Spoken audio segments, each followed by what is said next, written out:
വരാറുള്ള ആള്. റംഷീൻ ജസ്നിയാണ് ഉണ്ടാവാറ്. ഇവരെന്താ പിള്ളേർക്ക് പറ്റിയെന്ന് അറിയില്ലല്ലോ. ഓക്കെ, റെഗുലർ ആയിട്ട് ഇനിയിപ്പോൾ വരാൻ ബാലൻസ് ഉള്ള ആൾക്കാർ എന്നാൽ റെക്കോർഡ് കേട്ടോട്ടെ. നമുക്ക് സ്റ്റാർട്ട് ചെയ്യാം അല്ലേ.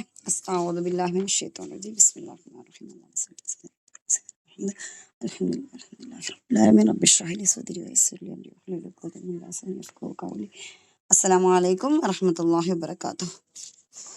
മക്കളെ, നമ്മള് എത്ര ദിവസത്തെ ആണ് എഴുതിയിട്ടുണ്ടായിരുന്നത്? 14 ദിവസത്തെ അല്ലേ? 14 ദിവസത്തെ പറഞ്ഞു. 14 ദിവസത്തെ. അതിന് മുന്നേ നമുക്കൊരു ഒരു ടോപ്പിക്ക് കുഞ്ഞൊന്ന് ജസ്റ്റ് ഒന്ന് ഡിസ്കസ് ചെയ്തിട്ട് ബാക്കി ദിവസങ്ങളിലോട്ട് പോവാവേ. അന്ന് പിന്നെ ഞാൻ ക്ലാസ് എടുത്ത് ടയേർഡായിട്ടാണ് ഞാൻ 14 അവസാനിപ്പിച്ചേ. എനിക്കിങ്ങനെ ഞാൻ നോക്കുമായിരുന്നു റംഷി എന്താ വരാത്തേന്ന്. ശരിക്കും ഞാൻ വല്ലാണ്ട് ടയേർഡായിട്ടുണ്ടായിരുന്നു അന്ന്. അപ്പോൾ അതിലാണ് അവസാനിപ്പിച്ചത്. അപ്പോൾ അതിന് മുന്നേ ന്യൂ ഇയർ റെസൊല്യൂഷൻസ് എടുക്കുന്ന ആൾക്കാരുണ്ടോ നമ്മുടെ ഗ്രൂപ്പിൽ? എല്ലാ ന്യൂ ഇയറിലും ഞാൻ അടുത്തൊരു വർഷം എൻ്റെ ഇങ്ങനെ ആയിരിക്കും, അടുത്തൊരു വർഷം ഞാൻ ഇന്ന കാര്യങ്ങളൊക്കെ സ്റ്റോപ്പ് ചെയ്യും, ഇന്ന കാര്യങ്ങളൊക്കെ തുടങ്ങും, അങ്ങനെയൊക്കെ നിയത്ത് ചെയ്ത് അതിനു വേണ്ടി പ്രയത്നിക്കുന്ന ആൾക്കാരുണ്ടോ? 2024 ന്യൂ ഇയർ റെസൊല്യൂഷൻ എടുത്ത ആൾക്കാർ ആരെങ്കിലും ഉണ്ടോ? ഇല്ല, ഞാനില്ല. മറ്റേ ഗോൾഡൻ ഇട്ടോ ഇത് പറഞ്ഞാൽ മതി. ഓക്കെ, അപ്പോൾ നിങ്ങൾ എന്നാൽ പിന്നെ ഞാനൊരു കാര്യം പറഞ്ഞുതരാം. ന്യൂ ഇയർ റെസൊല്യൂഷൻസ് എടുക്കാറില്ലാത്ത ആൾക്കാരാണെന്നുണ്ടെങ്കിൽ എപ്പോഴെങ്കിലൊക്കെ നിങ്ങൾ നിങ്ങളുടെ ജീവിതത്തിൽ എന്തെങ്കിലുമൊക്കെ ഒരു ലക്ഷ്യം എന്താ പറയുക തീരുമാനിച്ച് റെസൊല്യൂഷനൊക്കെ എടുത്തിട്ടുണ്ടോ? ഒരു മാസത്തിൻ്റെ ഉള്ളിൽ ഞാൻ ഇന്ന കാര്യം സ്റ്റോപ്പ് ചെയ്യും, അല്ലെങ്കിൽ ഒരു മാസത്തിൻ്റെ ഉള്ളിൽ ഇന്ന കാര്യം എൻ്റെ ശീലാക്കി ഞാൻ എടുക്കും, അങ്ങനെയൊക്കെ നിയത്ത് വെച്ച് അങ്ങനെയൊക്കെ പ്ലാൻ ചെയ്തിട്ടുള്ള ആൾക്കാരുണ്ടോ എപ്പോഴെങ്കിലും? എന്തെങ്കിലുമൊക്കെ കാര്യങ്ങൾ നമ്മള് ഇഷ്ടമില്ലാത്ത കാര്യം സ്റ്റോപ്പ് ചെയ്യണമെന്ന് ആലോചിച്ചിട്ടുണ്ടാവും. ആലോചിക്കില്ല, അത് പ്ലാൻ ചെയ്ത് അത് ആ ഒരു പ്ലാൻ എക്സിക്യൂട്ട് ചെയ്തിട്ടുണ്ട്. ചെയ്തിട്ടുണ്ടോ? ഓക്കെ, അത് ഈ ഒരാഴ്ച കൊണ്ട് നമുക്ക് സ്റ്റോപ്പ് ചെയ്യണം, അങ്ങനെയൊക്കെയുള്ള. ഓക്കെ. അപ്പോൾ അങ്ങനെയുള്ള ആളുകൾക്ക് അങ്ങനെ ഈ ന്യൂ ഇയർ റെസൊല്യൂഷൻസ് ഒക്കെ എടുക്കാത്ത ആളുകൾക്ക് എടുത്ത് തുടങ്ങണമെങ്കിൽ ഈ ഒരു വർഷത്തേക്ക്, അതായത് 2025 തൊട്ട് ഞാൻ ന്യൂ ഇയർ റെസൊല്യൂഷൻ എടുക്കും എന്നൊക്കെ പ്ലാൻ ചെയ്തിട്ടുള്ള ആൾക്കാർക്ക് വേണ്ടിയിട്ടാണ് കേട്ടോ. ഞാൻ വിചാരിച്ചു നിങ്ങൾ ആരെങ്കിലുമൊക്കെ എപ്പോഴെങ്കിലുമൊക്കെ എടുത്തിട്ടുണ്ടാവുമെന്ന്. അപ്പോൾ അങ്ങനെ ഒരു പ്ലാന് നിങ്ങൾക്ക് ഉണ്ടെങ്കിൽ, ഇല്ലെങ്കിൽ ഉണ്ടാക്കുക. ഇനി ഉണ്ട് എന്നുണ്ടെങ്കിൽ 2025 നമ്മൾ സാധാരണ എല്ലായ്പ്പോഴും ഒരു ന്യൂ ഇയർ റെസൊല്യൂഷനൊക്കെ ഒട്ടുമിക്ക ആൾക്കാരും എടുക്കും. നിങ്ങൾ എടുക്കാത്തത് എനിക്ക് എന്തുകൊണ്ടാണെന്ന് എനിക്കറിയില്ല കേട്ടോ. ഒട്ടുമിക്ക ആൾക്കാരൊക്കെ എടുക്കാറുള്ള കാര്യമാണ്. ചിലവർ മുഹറത്തിൽ സ്റ്റാർട്ട് ചെയ്യും, ചിലർ ഈ 2024 2025 സ്റ്റാർട്ട് ചെയ്യും. അങ്ങനെയുള്ള ആൾക്കാർക്ക് വേണ്ടിയിട്ടാണ് നമ്മൾ ന്യൂ ഇയർ ടൈമിൽ ന്യൂ ഇയർ റെസൊല്യൂഷൻ സ്റ്റാർട്ട് ചെയ്ത് അതൊരു മാസം മാക്സിമം, അതിന് മുമ്പ് നമ്മൾ തീരുമാനിച്ച സാധനത്തിന് നമ്മൾ സ്റ്റോപ്പ് ചെയ്തിട്ടുണ്ടാവും. നമ്മുടെ ഡിറ്റർമിനേഷൻ ഭയങ്കര കുറവായിരിക്കും. അപ്പോൾ ഇന്ന് മുതൽ, ഇന്ന് ഒക്ടോബർ 2, ഇന്ന് മുതൽ 90 ദിവസം കഴിഞ്ഞ് കഴിഞ്ഞാൽ ഇൻഷാ അള്ളാ 2025 സ്റ്റാർട്ട് ചെയ്യാണ്, ഒരു പുതിയ വർഷം അല്ലേ. നമ്മുടെ ലൈഫിൽ ഒരു ന്യൂ ഇയറും കൂടെ സ്റ്റാർട്ട് ചെയ്യാണ്. അപ്പോൾ 2024 കാലാവധിയിൽ നമ്മൾ 2024 ഒന്ന് സ്വന്തമായിട്ടൊന്ന് അസസ്മെൻറ്റ് നടത്തുക. ഞാൻ ഈ 2024 എന്തൊക്കെ കാര്യങ്ങൾ എൻ്റെ ലൈഫിലോട്ട് പുതിയതായിട്ട് കൊണ്ടുവന്നു. നിങ്ങളാണെന്നുണ്ടെങ്കിൽ ചിലപ്പോൾ മെഡിറ്റേഷൻ കൊണ്ടുവന്നിട്ടുണ്ടാവും, നിസ്കാരം കുറച്ചും കൂടെ കൺസിസ്റ്റൻ്റ് ആയിട്ടുണ്ടാവും. ഒട്ടുമിക്ക നമ്മുടെ ഗ്രൂപ്പിൽ സ്ഥിരമായിട്ട് അറ്റൻഡ് ചെയ്യുന്ന ഒരുപാട് പേരുടെ കാര്യമാണ് പറയുന്നത്. മുന്നത്തേനേക്കാളും കുറച്ചും കൂടെ പോസിറ്റീവായിട്ട് തിങ്ക് ചെയ്യാൻ തുടങ്ങിയിട്ടുണ്ടാവും. പ്രശ്നങ്ങളെ ധൈര്യത്തോടെ ഫേസ് ചെയ്യാനായിട്ട് കുറച്ചും കൂടെ തുടങ്ങിയിട്ടുണ്ടാവും. സ്വന്തത്തോട് തന്നെ ഒരിഷ്ടം കുറച്ചൊക്കെ ഉണ്ടാക്കിയെടുക്കാനായിട്ട് പറ്റിയിട്ടുണ്ടാവും. നമ്മുടെ മക്കളിനെ ഒക്കെ കുറച്ചും കൂടെ നമുക്ക് കെയർ ചെയ്യാൻ പറ്റിയിട്ടുണ്ടാവും. പുതിയൊരു ശീലമായിട്ട് എക്സസൈസ് നമ്മുടെ ലൈഫിലോട്ട് ഇംപ്ലിമെൻറ്റ് ചെയ്തിട്ടുണ്ടാവും. മക്കളെ, 3 മാസത്തിൽ കൂടുതൽ നമ്മുടെ ഗ്രൂപ്പിൽ നിൽക്കുന്ന ആൾക്കാരാണെങ്കിൽ ഇത്രയും കാര്യങ്ങൾ നിങ്ങളുടെ വീട്ടിലുണ്ടോ എന്നല്ല, നിങ്ങളുടെ ജീവിതത്തിലോട്ട് വന്നിട്ടുണ്ടോ എന്നുള്ളൊരു കാര്യം നിങ്ങൾ ഉറപ്പ് വരുത്തുക. അത് വന്നിട്ട് ഇല്ലെങ്കിൽ തുടങ്ങുക കേട്ടോ. ഒറ്റ മിനിറ്റ്, എന്താടാ വാപ്പ വരുമ്പോൾ കൊണ്ടുവരും. ഇനി എന്നെ ഡിസ്റ്റർബ് ചെയ്യില്ല, ചേരുട്ടുള്ളിൽ പോ, ദഫ് ഹോട്ടൽ കേട്ടോ. അപ്പോൾ അത്രയും കാര്യങ്ങൾ ഇല്ലയെന്നുണ്ടെങ്കിൽ ഉണ്ടാക്കിയെടുക്കുക കേട്ടോ. നിങ്ങൾ ഈ 3 മാസം കൊണ്ട് നിങ്ങളുടെ ജീവിതത്തിലോട്ട് കൊണ്ടുവരേണ്ടുന്ന ഹാബിറ്റുകളാണ്. അതല്ലാതെ വേറെ ഉണ്ടാവും. ജേർണൽ എഴുതാൻ തുടങ്ങിയിട്ടുണ്ടാവും, ഫോർഗീവ്നെസ് ഉണ്ടാവും. ഇപ്പോൾ നിങ്ങളുടെ അടുത്ത് ആരെങ്കിലും എന്തെങ്കിലും തെറ്റ് ചെയ്താൽ തന്നെ ദേഷ്യം കൊണ്ടു നടക്കുന്ന ശീലമൊന്നും നിങ്ങൾക്ക് ഉണ്ടാവരുത്. അപ്പോൾ അങ്ങനെയുള്ള കുറേ കാര്യങ്ങൾ നിങ്ങളുടെ ലൈഫിൽ നിങ്ങൾ ഇംപ്ലിമെൻറ്റ് ചെയ്തിട്ടുണ്ടാവും എന്ന് ഞാൻ വിശ്വസിക്കുന്നു. ഉണ്ടോ മക്കളെ? 2024 തീർച്ചയായിട്ടും പറയാനുണ്ട്. ഓക്കെ. നമുക്ക് പറയാനായില്ലല്ലോ, പുതിയ ജോയിൻ ചെയ്തോ 2 മാസം കഴിഞ്ഞിട്ട് ഞാൻ പറയാം. നിലവിലുള്ള ആൾക്കാരത്താ ചോദിക്കുന്നത്. അപ്പോൾ നിങ്ങളുടെയൊക്കെ ജീവിതത്തിൽ ഇതൊക്കെ കൊണ്ടുവന്നിട്ടുണ്ടെങ്കിൽ ഇതൊക്കെ നിങ്ങളുടെ ഒരു അച്ചീവ്മെന്റ് ആയിട്ട് നിങ്ങൾക്ക് 2024 കുറിച്ച് എഴുതാനുണ്ടാവും. ഇനി 2025 കുറിച്ചിട്ട് ഇൻഷാ അള്ളാ നമുക്കൊരു പ്ലാൻ ഉണ്ടാവണം. എൻ്റെ 2025 എനിക്ക് എന്തൊക്കെ അച്ചീവ് ചെയ്യാനുണ്ട്, അത് എഴുതുന്ന സമയത്ത് തന്നെ നമുക്ക് നന്നായിട്ട് അറിയാം. ഇൻഷാ അള്ളാ സഹായിച്ചാൽ ഇത് നമുക്ക് ഹയർ ആണെങ്കിൽ നമ്മുടെ ജീവിതത്തിൽ നമ്മൾ ഇത് ഇംപ്ലിമെൻറ്റ് ചെയ്തിട്ടുണ്ടാവും അല്ലേ. നമ്മുടെ നേട്ടം എന്ന് പറയുന്നത്, ചിലപ്പോൾ നിങ്ങൾ ഹൗസ് വൈഫ് ആണെന്നുണ്ടെങ്കിൽ നമ്മുടെ നേട്ടം എന്തായിരിക്കും? നമ്മുടെ മക്കളുടെ പുരോഗമനമായിരിക്കാം, ചിലപ്പോൾ നമ്മുടെ ഭർത്താവിൻ്റെ പുരോഗമനമായിരിക്കാം, അല്ലേ? നമ്മളിലൂടെ അവർക്ക് ഉണ്ടാക്കിയെടുക്കാവുന്ന അല്ലെങ്കിൽ നമ്മുടെ വീട്ടിൽ തന്നെ നമുക്ക് ചെയ്തു തീർക്കാനുള്ള കുറേ നമ്മൾ ഉദ്ദേശിച്ച കുറേ കാര്യങ്ങളുണ്ടാവും. വേണമെങ്കിൽ അടുക്കള റെനോവേറ്റ് ചെയ്യുന്നതാവാം, അല്ലെങ്കിൽ പുതിയ സാധനങ്ങൾ അടുക്കളയിലോട്ട് കൊണ്ടുവരുന്നതാവാം, ഇനി സെൽഫായിട്ട് തന്നെ നമ്മുടെ ആരോഗ്യം കുറച്ചും കൂടെ ശ്രദ്ധിക്കുന്നതായിരിക്കാം, അല്ലെങ്കിൽ മക്കളെ നമ്മൾ നല്ലൊരു പാരൻ്റായിട്ട്, ഒരു എക്സ്ട്രാ ഓർഡിനറി പാരൻ്റായിട്ട് നമുക്ക് സ്വന്തത്തിൽ മാറ്റാനായിരിക്കാം. അങ്ങനെ എന്തോ ആവട്ടെ, നമ്മൾ എത്തിപ്പിടിക്കാൻ പറ്റുന്നത് അല്ലെങ്കിൽ എത്തിപ്പിടിക്കാൻ പറ്റുന്നതിനേക്കാളും മേലെ ഉള്ള നമ്മുടെ വിഷസ് ആഗ്രഹങ്ങൾ നമ്മൾ 2025 വേണ്ടിയിട്ട് പ്ലാൻ ചെയ്ത് വെക്കുക. ഓക്കെ, ഇനി പ്ലാനിങ് ഒക്കെ സെറ്റ് അല്ലേ? 2025 മുതൽക്കാണോ നമുക്ക് ഈ പ്ലാനിങ് ഇംപ്ലിമെൻറ്റ് ചെയ്യേണ്ടത്? ഒരിക്കലും അല്ല, അല്ലേ? നമ്മൾ 90 ഡേയ്സ് പ്രാക്ടീസിനാണ് മുതിരാൻ പോകുന്നത്. അതായത് നാളെ തൊട്ട് അല്ലെങ്കിൽ ഇന്ന് തൊട്ട് 90 ദിവസത്തേക്ക് നമ്മളത് പ്രാക്ടീസ് ചെയ്ത് ആ ലക്ഷ്യം അച്ചീവ് ചെയ്യാൻ വേണ്ടിയിട്ടുള്ള നമ്മുടെ കലാശക്കൊട്ട് അല്ലെങ്കിൽ ഫൈനൽ സോണാണ് നമ്മുടെ 2025. അപ്പോൾ നമ്മുടെ റെസൊല്യൂഷൻ നമുക്ക് അതെടുക്കുക അല്ലെങ്കിൽ ആ ഒരു റെസൊല്യൂഷൻ നേടിയെടുക്കുക എന്നുള്ളത് വലിയ ബുദ്ധിമുട്ടുള്ള കാര്യമായിരിക്കുമോ? ഒരിക്കലല്ല, അല്ലേ? നമുക്കൊരു വലിയ ലക്ഷ്യമുണ്ട്. ഇപ്പോൾ എൻ്റെ മോനെ എഴുതാനും വായിക്കാനും പഠിപ്പിക്കുക എന്നുള്ളതാണ് എൻ്റെ ലക്ഷ്യം. 2025 കഴിയുമ്പോഴേക്കും ഇവന് നന്നായിട്ട് എഴുതാൻ അറിയണം, ഏത് കൊടുത്താലും വായിക്കാൻ അറിയണം, അതേപോലെ എന്താ പറയുക, എന്ത് കാര്യം എവിടെ എന്ത് കണ്ടാലും അവൻ കൃത്യമായിട്ട് വായിച്ച് മനസ്സിലാക്കണം. അത്യാവശ്യം മാത്സ് കൂട്ടാനും കുറയ്ക്കാനും ഗുണിക്കാനും ഹരിക്കാനും ഒക്കെ ഇവനെ അറിയണം. ഈ ഒരു വർഷം കൊണ്ട് എൻ്റെ മോന് നല്ലൊരു ബേസ് ഉണ്ടാവണം, അല്ലെങ്കിൽ എൻ്റെ മോൾക്ക് നല്ലൊരു ബേസ് ഉണ്ടാവണം. ഇതാണ് എൻ്റെ പ്രൈം ടാർഗറ്റ് എന്നുണ്ടെങ്കിൽ ഞാൻ 2025 ആവാൻ വേണ്ടി വെയിറ്റ് ചെയ്യേണ്ടതില്ല, അല്ലെ? എനിക്ക് അതിന് വേണ്ടി ഇപ്പം തന്നെ എൻ്റെ മോന് പ്രിപ്പറേഷൻസ് കൊടുക്കാം. ബേസ് ലെറ്റേഴ്സൊക്കെ ഇപ്പം തന്നെ കുറേശ്ശെ കൊടുത്ത് തുടങ്ങാം. അതിന് ഞാൻ ഒരു ദിവസം എന്ത് സ്റ്റെപ്പ് എടുക്കണം? ഇത് ഞാനൊരു എക്സാമ്പിൾ വെച്ചിട്ടാണ് പറഞ്ഞത്. നിങ്ങളൊക്കെ ഓരോരുത്തരുടെ എന്താ പറയുക, ടാർഗറ്റ് ഡിഫറെൻ്റ് ആയിരിക്കും, അല്ലേ? ചിലർക്ക് ഇപ്പോൾ തയ്യൽ പഠിക്കണം എന്നായിരിക്കും, ചിലർക്ക് MSc പഠിക്കണം. ഇപ്പോൾ ഞാൻ സൈക്കോളജി പഠിക്കുന്നതുകൊണ്ട് തന്നെ MSc ചെയ്യുന്നതുകൊണ്ട് തന്നെ എൻ്റെ ഒരു വർഷത്തേക്കുള്ള ലക്ഷ്യം എന്ന് പറഞ്ഞാൽ ഇതിനൊക്കെ പുറമെ വീണ്ടും ഒരു മെയിൻ ലക്ഷ്യം അവിടെ ഇരിക്കുന്നുണ്ട്. എൻ്റെ കോഴ്സ് എനിക്ക് നല്ല രീതിയിൽ കംപ്ലീറ്റ് ചെയ്യണം. ആ ഒരു കോഴ്സ് ഒരു വർഷത്തെ കോഴ്സ് കംപ്ലീറ്റ് ചെയ്യണം എന്നുള്ളൊരു ലക്ഷ്യം എനിക്ക് അവിടെ നിൽക്കുമ്പം ഫൈനൽ എക്സാം മാത്രം ഞാൻ നന്നായിട്ട് എഴുതിയാൽ മതിയോ? ഫൈനൽ എക്സാം ഞാൻ നന്നായിട്ട് എഴുതണം എന്നുണ്ടെങ്കിൽ ഞാൻ എന്ത് ചെയ്യണം? അന്നാന്ന് എടുക്കുന്ന ചാപ്റ്റേഴ്സ് നല്ല രീതിയിൽ അന്നാന്ന് കംപ്ലീറ്റ് ചെയ്യണം, അല്ലേ? പഠിച്ച് കംപ്ലീറ്റ് ചെയ്യണം. അല്ലാന്നുണ്ടെങ്കിൽ ഞാൻ ഉദ്ദേശിക്കുന്ന രീതിയിൽ എനിക്കൊരു എക്സാം എഴുതിയിട്ട് കാര്യം ഉണ്ടാവുമോ? അതായത് ക്വസ്റ്റ്യൻ ആൻസർ മാത്രം ഞാൻ അറ്റൻഡ് ചെയ്യണ്, എങ്ങനെയോ പാസ്സാവണം. അങ്ങനെ ഞാൻ പാസ്സായി കഴിഞ്ഞാൽ ആ കോഴ്സ് കൊണ്ട് എനിക്ക് എന്തെങ്കിലും ചെയ്യാൻ പറ്റുമോ? എക്സാമ്പിൾ പറഞ്ഞുതരാം, നമ്മളെ തന്നെ നോക്കാം. നിങ്ങൾ 10ാം ക്ലാസ് വരെ, അല്ലേ? 1ാം ക്ലാസ് മുതൽ 10ാം ക്ലാസ് വരെ പഠിച്ചതിൻ്റെ റിസൾട്ടാണ് നിങ്ങൾ 10ാം ക്ലാസ്സിൽ എഴുതി നിങ്ങൾ പാസ്സായി എന്നുള്ളത്.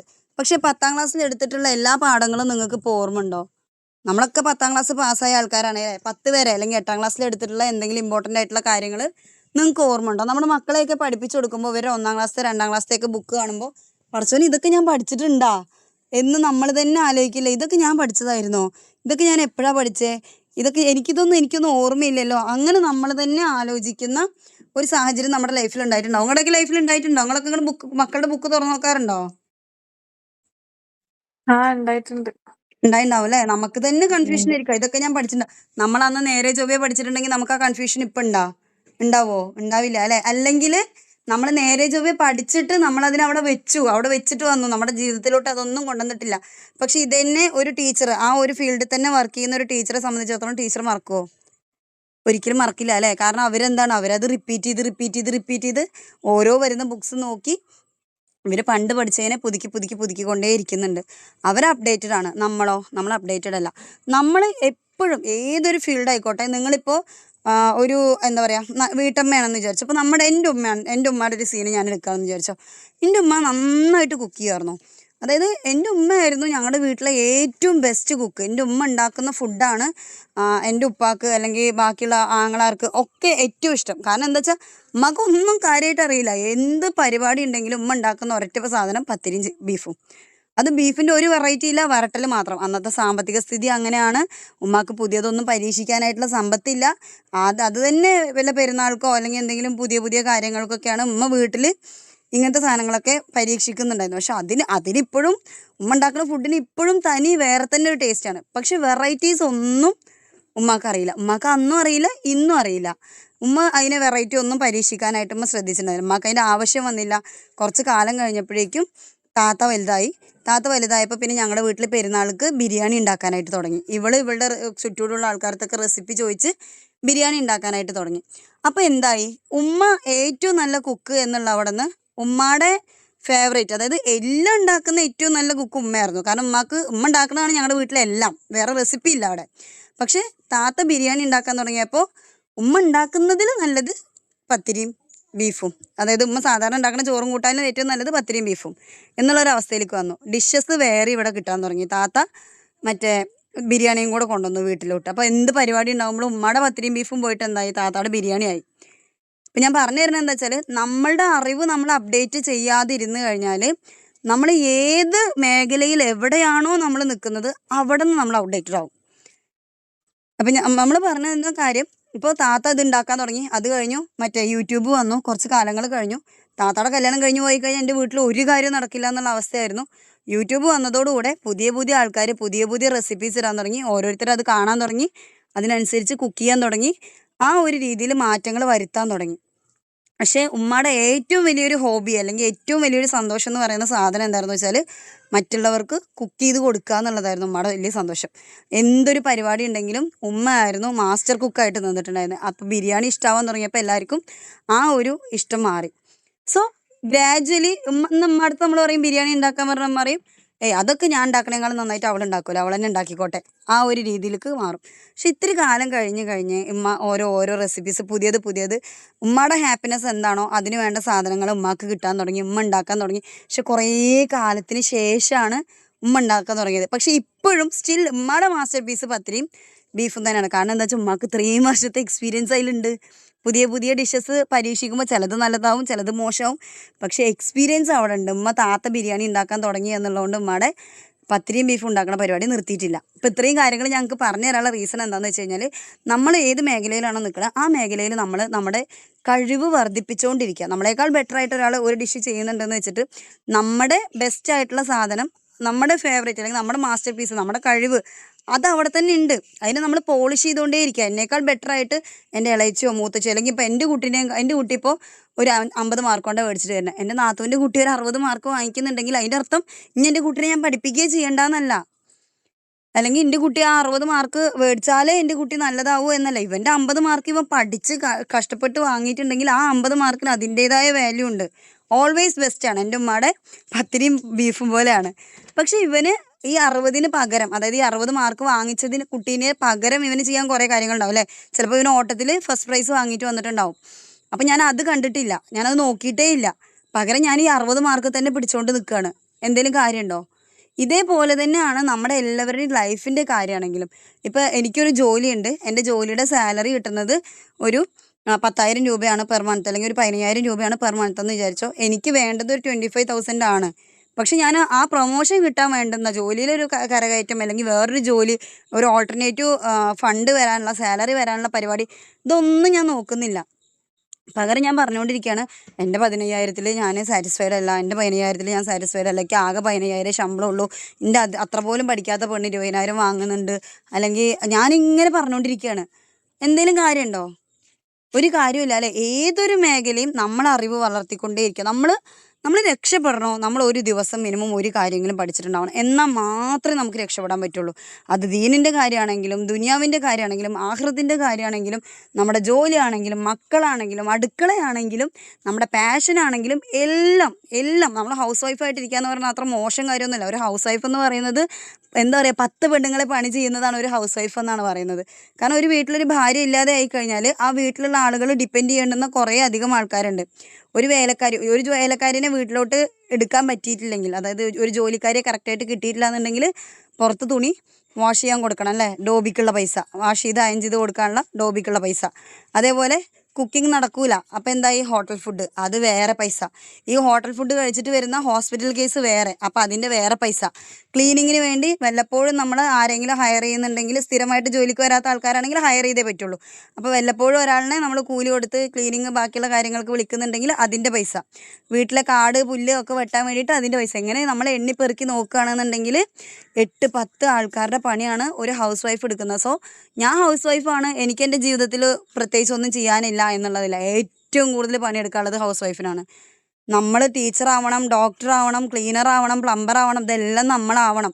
അപ്പോൾ നമ്മൾ എന്ത് ചെയ്യണം, നമ്മുടെ കഴിവിനെ നമ്മൾ വികസിപ്പിച്ചുകൊണ്ടേയിരിക്കണം, പഠിച്ചുകൊണ്ടേയിരിക്കണം. പല കാര്യങ്ങളും നമ്മൾ ആദ്യം ചെയ്യേണ്ടുന്ന കാര്യം എന്താ വെച്ചാൽ മൈൻഡ്ഫുള്ളായിട്ട് ഇരിക്കാൻ പഠിക്കുക എന്നുള്ളതാണ്. കാരണം നമ്മളെയും കൊണ്ട് പറ്റാത്ത സാധനമാണ് മൈൻഡ്ഫുള്ളായിട്ട് ഇരിക്കുക എന്നുള്ളത്. ഒരു പണി നമുക്ക് മൈൻഡ്ഫുള്ളായിട്ട് ചെയ്യാൻ പറ്റൂല.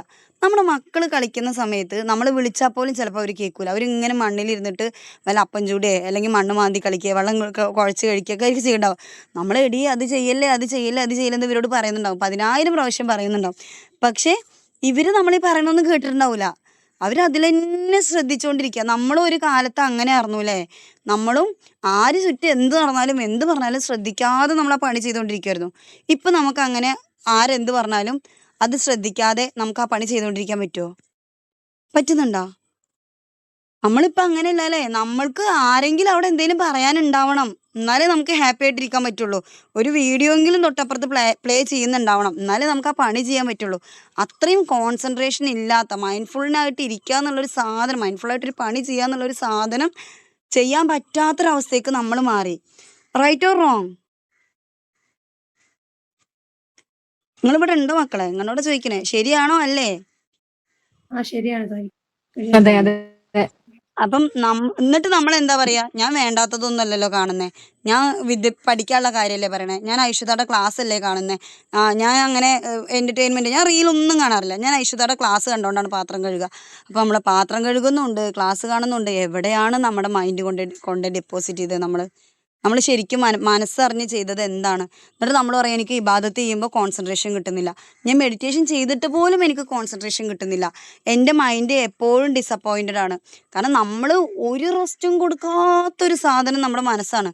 നമ്മുടെ ശരീരത്തിനൊക്കെ ആവശ്യത്തിലധികം റെസ്റ്റ് കൊടുക്കുന്നുണ്ട് അല്ലേ? എവിടെയെങ്കിലും നമ്മൾ നമ്മുടെ മനസ്സിന് റെസ്റ്റ് കൊടുക്കുന്നുണ്ടോ? നമ്മുടെ ശരീരത്തിന് ആവശ്യമുള്ളത് പോലെ തന്നെ വെള്ളം, വായു, ഭക്ഷണം എന്നൊക്കെ പറഞ്ഞ പോലെ ശരീരത്തിന് വേണ്ടേ നമുക്ക് നല്ല ഫുഡ് വേണം, ഉറക്കം വേണം, വ്യായാമം വേണം, അതേപോലെ നല്ല രീതിയിലുള്ള വെള്ളം വേണം. ഇതൊക്കെ നമ്മുടെ ശരീരത്തിന് ആവശ്യമാണ് അല്ലേ? ഫുഡ്, വ്യായാമം, 3 ട്രയാങ്കിൾ ആയിട്ടുള്ള കാര്യങ്ങൾ നമുക്ക് നമ്മുടെ ശരീരത്തിന് ആവശ്യമാണ്. എന്തൊക്കെയാണ്? ഫുഡ്, ന്യൂട്രീഷ്യസ് ആയിട്ടുള്ള ഫുഡ് വേണം, വ്യായാമം വേണം, ഉറക്കം വേണം. ഇത് 3 ഉണ്ടെങ്കിലാണ് ഒരു മനുഷ്യൻ ഹെൽത്തി ആണെന്ന് പറയാൻ പറ്റുള്ളൂ.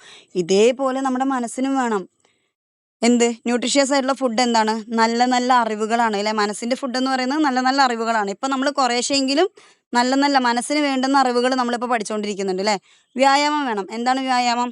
നല്ല എക്സസൈസ്, ജേർണലിങ്, നല്ല നല്ല പ്രാക്ടീസുകൾ അല്ലേ? നമ്മുടെ റുട്ടീനിലോട്ട് കൊണ്ടുവരുന്ന, അതേപോലെ നമ്മൾ പ്രാർത്ഥിക്കുന്ന 5 വക്ത പ്രാർത്ഥനകൾ, മൈൻഡ്ഫുൾനെസ് ആയിട്ടിരിക്കുന്ന കാര്യങ്ങൾ, ഫോർഗീവ്നെസ്, ഇതൊക്കെ നമ്മൾ ഗ്രാറ്റിറ്റ്യൂഡ്, ഇതൊക്കെ നമ്മൾ പ്രാക്ടീസ് ചെയ്യുന്ന എന്താണ്? നമ്മുടെ മനസ്സിൻ്റെ വ്യായാമമാണ് അല്ലേ? 3-മത്തെ കാര്യം എന്താ? റെസ്റ്റ് വേണം, ഉറക്കം വേണം. നമ്മൾ നന്നായിട്ട് ഉറങ്ങുന്നു, നമ്മൾ നല്ലൊരു ഉറക്കത്തിലോട്ട് വരുന്നത് വരെ, അല്ലെങ്കിൽ ഭയങ്കര ആ ഒരു ഡീപ്പ് സ്ലീപ്പിലോട്ട്, അൺകോൺഷ്യസ് ആയിട്ടുള്ളൊരു സ്ലീപ്പിലോട്ട് നമ്മൾ വരുന്നത് വരെ നമ്മുടെ മനസ്സ് പണിയെടുത്തുകൊണ്ടിരിക്കുക. ഒരു പണിയും എടുക്കാതെ, നമ്മൾ ഉണർന്നിരിക്കുന്ന ഒരു സമയത്ത് ഒരു പണിയും എടുക്കാതെ നമ്മുടെ മനസ്സിനെ നമ്മൾ എപ്പോഴെങ്കിലും വെക്കുന്നുണ്ടോ? നമ്മൾ ശരീരം കൊണ്ട് പാത്രം കഴുകുമായിരിക്കാം, പക്ഷെ മനസ്സുകൊണ്ട് അതിനേക്കാളും വലിയ കുറേ പണി നമ്മളവിടെ കൊടുത്തിട്ടുണ്ടാവും നമ്മുടെ മനസ്സിന് അല്ലേ? ആലോചിച്ച് കുറേ പാസ്റ്റ് ആലോചിച്ചിട്ടുണ്ടാവും, കുറേ പ്രസൻറ്റ് ആലോചിച്ചിട്ടുണ്ടാവും, കുറേ പാസ്റ്റിൽ നടന്നിട്ടുള്ള കാര്യങ്ങളുണ്ടാവും, കുറേ അയൽപക്കത്തെ കാര്യം, കുടുംബക്കാരെ കാര്യം, ഇതൊക്കെ നമ്മൾ മനസ്സിലോട്ട് കൊണ്ടുവരും. ഇനി ഒരു വീഡിയോയും കാണാത്ത ആൾക്കാരുടെ കഥയാണ് പറയുന്നത്. ഇതൊക്കെ നമ്മൾ മനസ്സിലോട്ട് കൊണ്ടുവന്നിട്ടുണ്ടാവും. ഒരു പണിയും കൊടുക്കാണ്ട് കുറച്ച് സമയത്തേക്ക് ഞാൻ എൻ്റെ മനസ്സിന് വെറുതെ വിടാറുണ്ടെന്ന് പറയുന്ന ആൾക്കാരുണ്ടോ? നമ്മുടെ മനസ്സിനെ നമ്മുടെ ശരീരത്തിന് കൊടുക്കുന്ന എനർജി ബൂസ്റ്റർ പോലെ തന്നെ നമ്മുടെ മനസ്സിനെ മനസ്സിനെ കുറച്ച് ബൂസ്റ്റ് ചെയ്യാൻ പറ്റുന്ന ടിപ്സ് ആൻഡ് ട്രിക്സ് ഉണ്ട്. അതെന്തൊക്കെയാണെന്ന് ഞാൻ പറഞ്ഞുതരാം. അതായത് നമ്മുടെ പഞ്ചഭൂതങ്ങൾ എന്നൊക്കെ പറയില്ലേ, ഈ മറ്റേ അതേപോലെ, അതായത് നമ്മൾ 5 സെൻസസ് ഉണ്ടല്ലോ, ആ ഒരു 5 കാര്യങ്ങളിലൂടെ നമുക്ക് നമ്മുടെ മനസ്സിനെ റീചാർജ് ചെയ്യാൻ പറ്റും. 5 കാര്യങ്ങൾ. ആ 5 കാര്യങ്ങൾ എന്തൊക്കെയാണെന്ന് ഞാൻ പറഞ്ഞുതരാം. 1-മത്തെ കാര്യം ഭൂമി. ഞാൻ ആരോ കൗൺസിലിംഗ് എടുത്ത സമയത്ത് അവരത് പറഞ്ഞു കൊടുത്തിട്ടുണ്ടായിരുന്നു. 1-മത്തെ കാര്യം മണ്ണാണ്. മണ്ണിനൊരു എനർജി ഉണ്ട്, അള്ള കൊടുത്തിട്ടുള്ളതാണ് കേട്ടോ. മണ്ണിനൊരു എനർജി ഉണ്ട്. അതെന്തിനാണ്? നമ്മൾ മണ്ണിൽ നിന്ന് സസ്യങ്ങളും ബാക്കിയുള്ളതൊക്കെ പൊട്ടിമുളയ്ക്കുന്നത് അതിന് ലൈഫ് കൊടുക്കാൻ, അതിലൊരു എനർജി ഉള്ളതുകൊണ്ടാണല്ലേ ഇതൊക്കെ വളർന്ന് വരാൻ വേണ്ടിയിട്ട് അല്ലേ? ആ മണ്ണിനുള്ള എനർജി ആരൊക്കെ കൺസ്യൂം ചെയ്യാറുണ്ട്? നമ്മൾ രാവിലെ എഴുന്നേറ്റ് കഴിഞ്ഞാൽ മുറ്റടിക്കുന്ന സമയത്ത്, വൃത്തിയുള്ള മുറ്റാണെന്നുണ്ടെങ്കിൽ ചെരുപ്പിടാതെ മണ്ണിലിറങ്ങി നടക്കുക, മണ്ണിൽ കളിക്കുക, അതൊക്കെ ചെയ്യുമ്പോൾ, അതായത് മണ്ണ് കളയ്ക്കുക, വീട്ടിനകത്ത് അല്ലറ ചില്ലറ മണ്ണുമായിട്ട് ബന്ധമുള്ള പണികൾ ചെയ്യുക, അതൊക്കെ ചെയ്യുന്നത് കൊണ്ട് എന്താണ് ഗുണം? നമുക്ക് മണ്ണിൽ നിന്നുള്ള എനർജി കിട്ടില്ലേ കുറച്ചെങ്കിലും. നമ്മുടെ മൈൻഡ് ഫ്രഷ് ആവും, ഫ്രീ ആവും. ഈ കർഷകർ പണ്ടുള്ള ആളുകളുടെ കഥ പറയുന്ന സമയത്ത് എപ്പോഴും പറയാറുള്ളതാണ്, പണ്ടുള്ളവർക്ക് ഈ പറയുന്ന മാനസിക പ്രശ്നങ്ങളൊന്നുമില്ല, ഉണ്ടാവൂല. അവർ എല്ലാത്തിലും എക്സ്പോസ്ഡ് ആണ്. എന്താ, അവർക്ക് മണ്ണിൽ അവർ എക്സ്പോസ്ഡ് ആണ്, അവർ കൃഷി ചെയ്യുന്ന ആൾക്കാരാണ്. ഇനിയിപ്പോൾ ഒന്നുമില്ലെങ്കിലും അവർക്ക് വേണ്ട പച്ചക്കറികൾ വീട്ടിൽ തന്നെ ഉണ്ടാക്കുന്നവരാണ്. മണ്ണിനടിയിലുണ്ടാവുന്ന കിഴങ്ങ് വർഗ്ഗങ്ങൾ, അതായത് ഈ ബ്രൗൺ കളറുള്ള സാധനങ്ങളല്ലാത്ത പച്ചക്കറികൾ നമുക്ക് കൂടുതൽ കഴിക്കാൻ പറ്റും. അത് ഈ മണ്ണിനെ നമ്മൾ എക്സ്പ്ലോർ ചെയ്യുന്നതാണ്, എനർജി ഉണ്ടാക്കുന്ന പരിപാടിയാണ്, മനസ്സിന് എനർജി കൊടുക്കുന്ന സാധനങ്ങളാണ്. പിന്നെ ഉള്ളതാണ് വെള്ളം, ജലം. ജലത്തിൽ നിന്ന് എങ്ങനെയാണ് നമുക്ക് എനർജി കിട്ടുക? ഒഴുകിക്കൊണ്ടിരിക്കുന്ന വെള്ളത്തിൽ നമ്മൾ കുറേ സമയം അതിൻ്റെ അടുത്ത് പോയിട്ട് സമാധാനമായിട്ട് ഇരിക്കുക, കുറേ നേരം അതിലോട്ട് നോക്കിയിരിക്കുക. നമ്മുടെ മൈൻഡ് ഇങ്ങനെ തെളിഞ്ഞ് വരും. നമ്മൾ ഈ കടലിൽ തിരയെണ്ണാൻ പോയിരിക്കുമ്പോൾ നമുക്കൊരു സമാധാനം എന്നൊക്കെ പറയില്ലേ, അത് വെറുതെ അല്ല. നമ്മുടെ വെള്ളത്തിന് നമ്മുടെ മൈൻഡിനെ റീചാർജ് ചെയ്യാനുള്ള കഴിവുണ്ട്, ആ ഒരു എനർജി ഉണ്ട് വെള്ളത്തിൽ. അപ്പം നമ്മൾ വെള്ളം ഇങ്ങനെ നോക്കിയിരിക്കുക, നമ്മുടെ മനസ്സ് തെളിഞ്ഞു വരും, സമാധാനം കിട്ടും. അല്ല, ഇത്രയേറെ വെള്ളം പടച്ചോൻ ഭൂമിയിൽ എവിടെ നിന്നാണ് കരുതി വെച്ചേ?